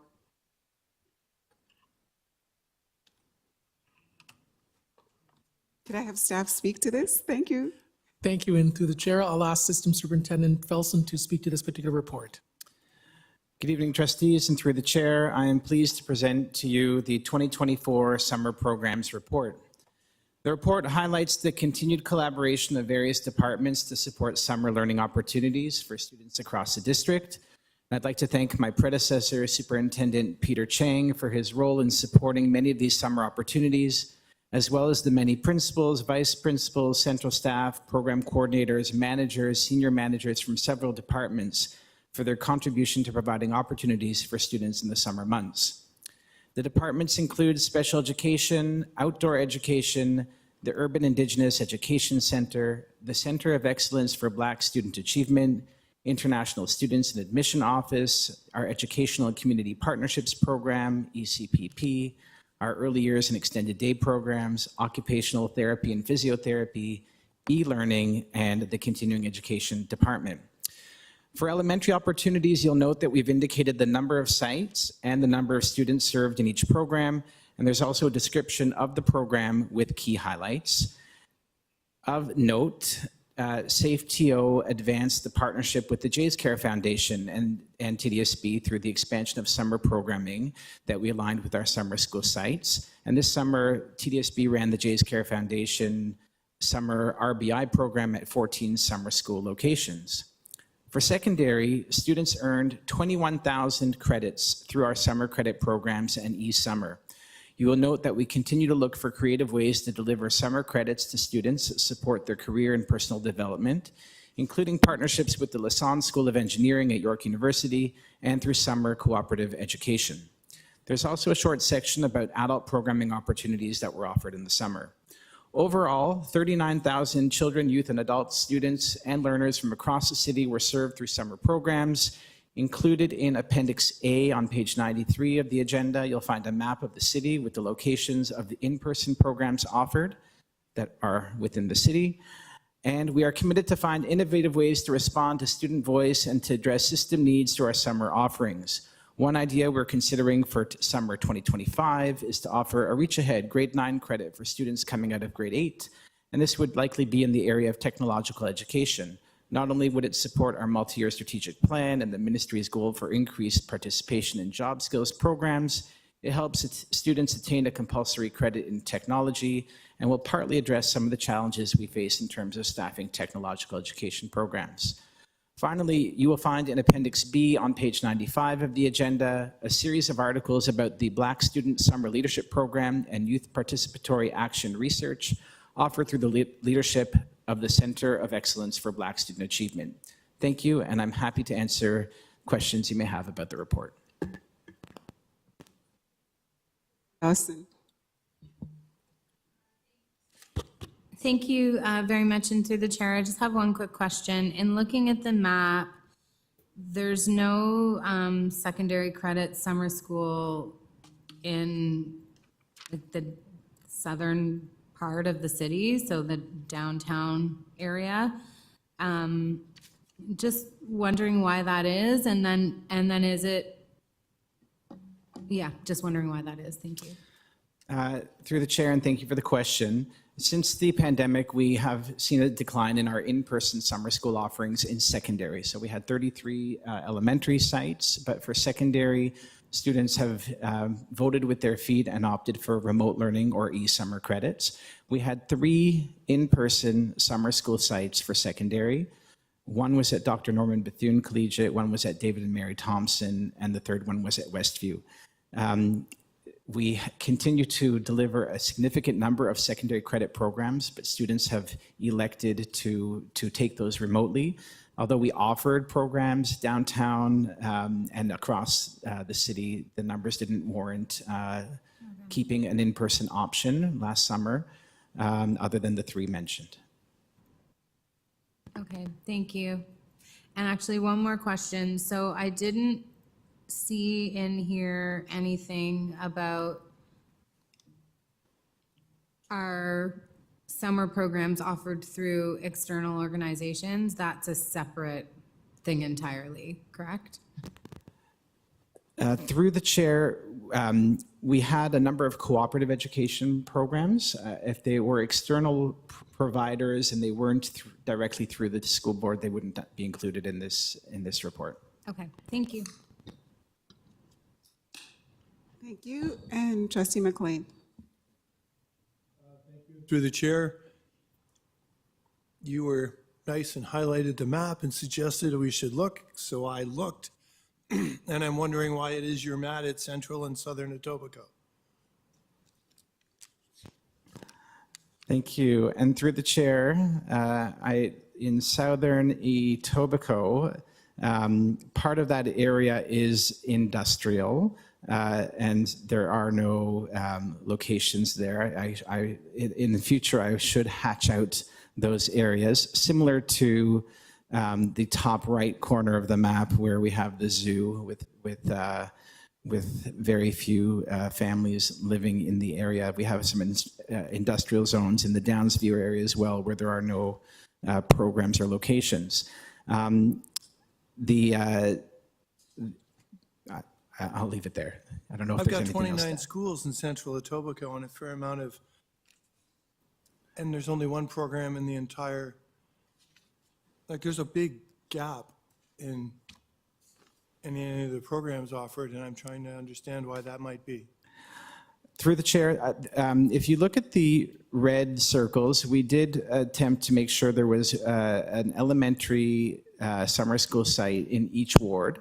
And so there is a ward in, I'm on ward 1, 2, 3. There should be representation in all wards. We recognize that there are some pockets where there may be underrepresentation of sites. But again, as you can see through the report, a significant number of students were served. In terms of secondary, as I stated to the previous question, students in that part of the city, secondary, we have many students from across the entire district that took secondary summer credit programs or e-summer programs this past summer.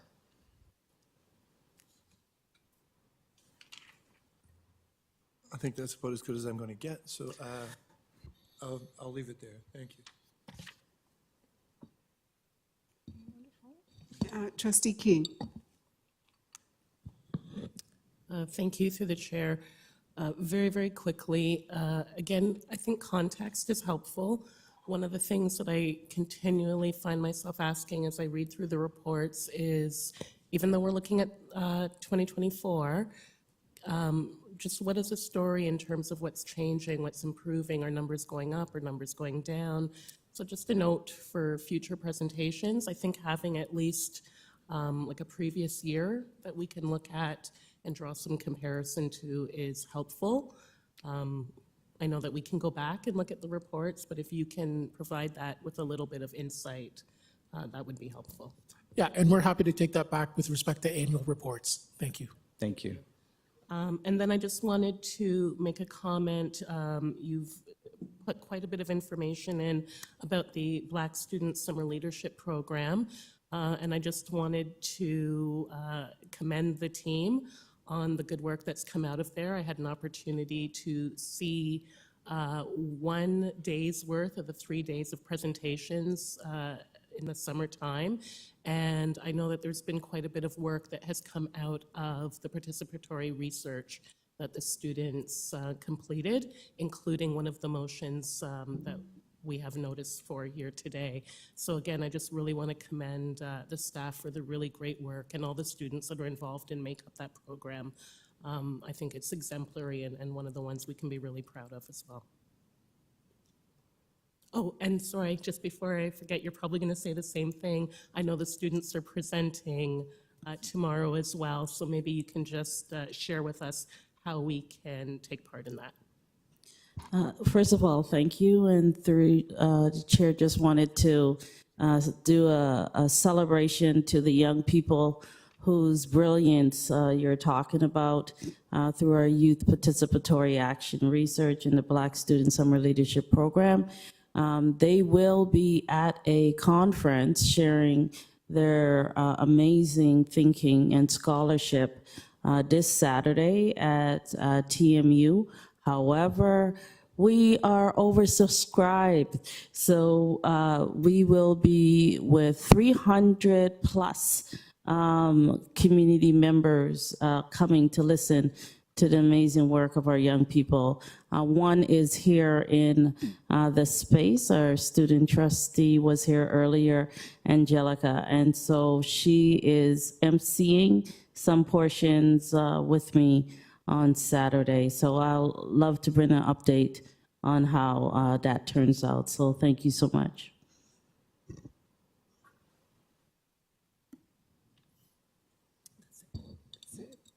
Okay, thank you. I do not see anyone else on the speakers list.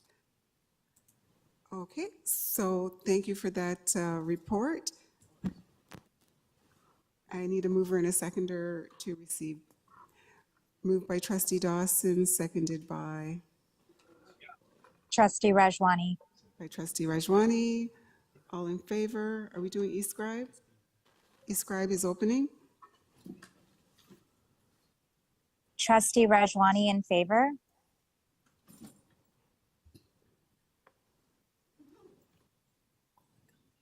Trustee Shan in favor. Thank you. That carries unanimously. At this point, just putting everyone's attention to the written notices of motion that are in your blue folder. They're there for you to see. At this point, we need a mover and a seconder for adjournment. Moved by Trustee Dawson, seconded by Trustee King. All in favor? Aye. Any opposed?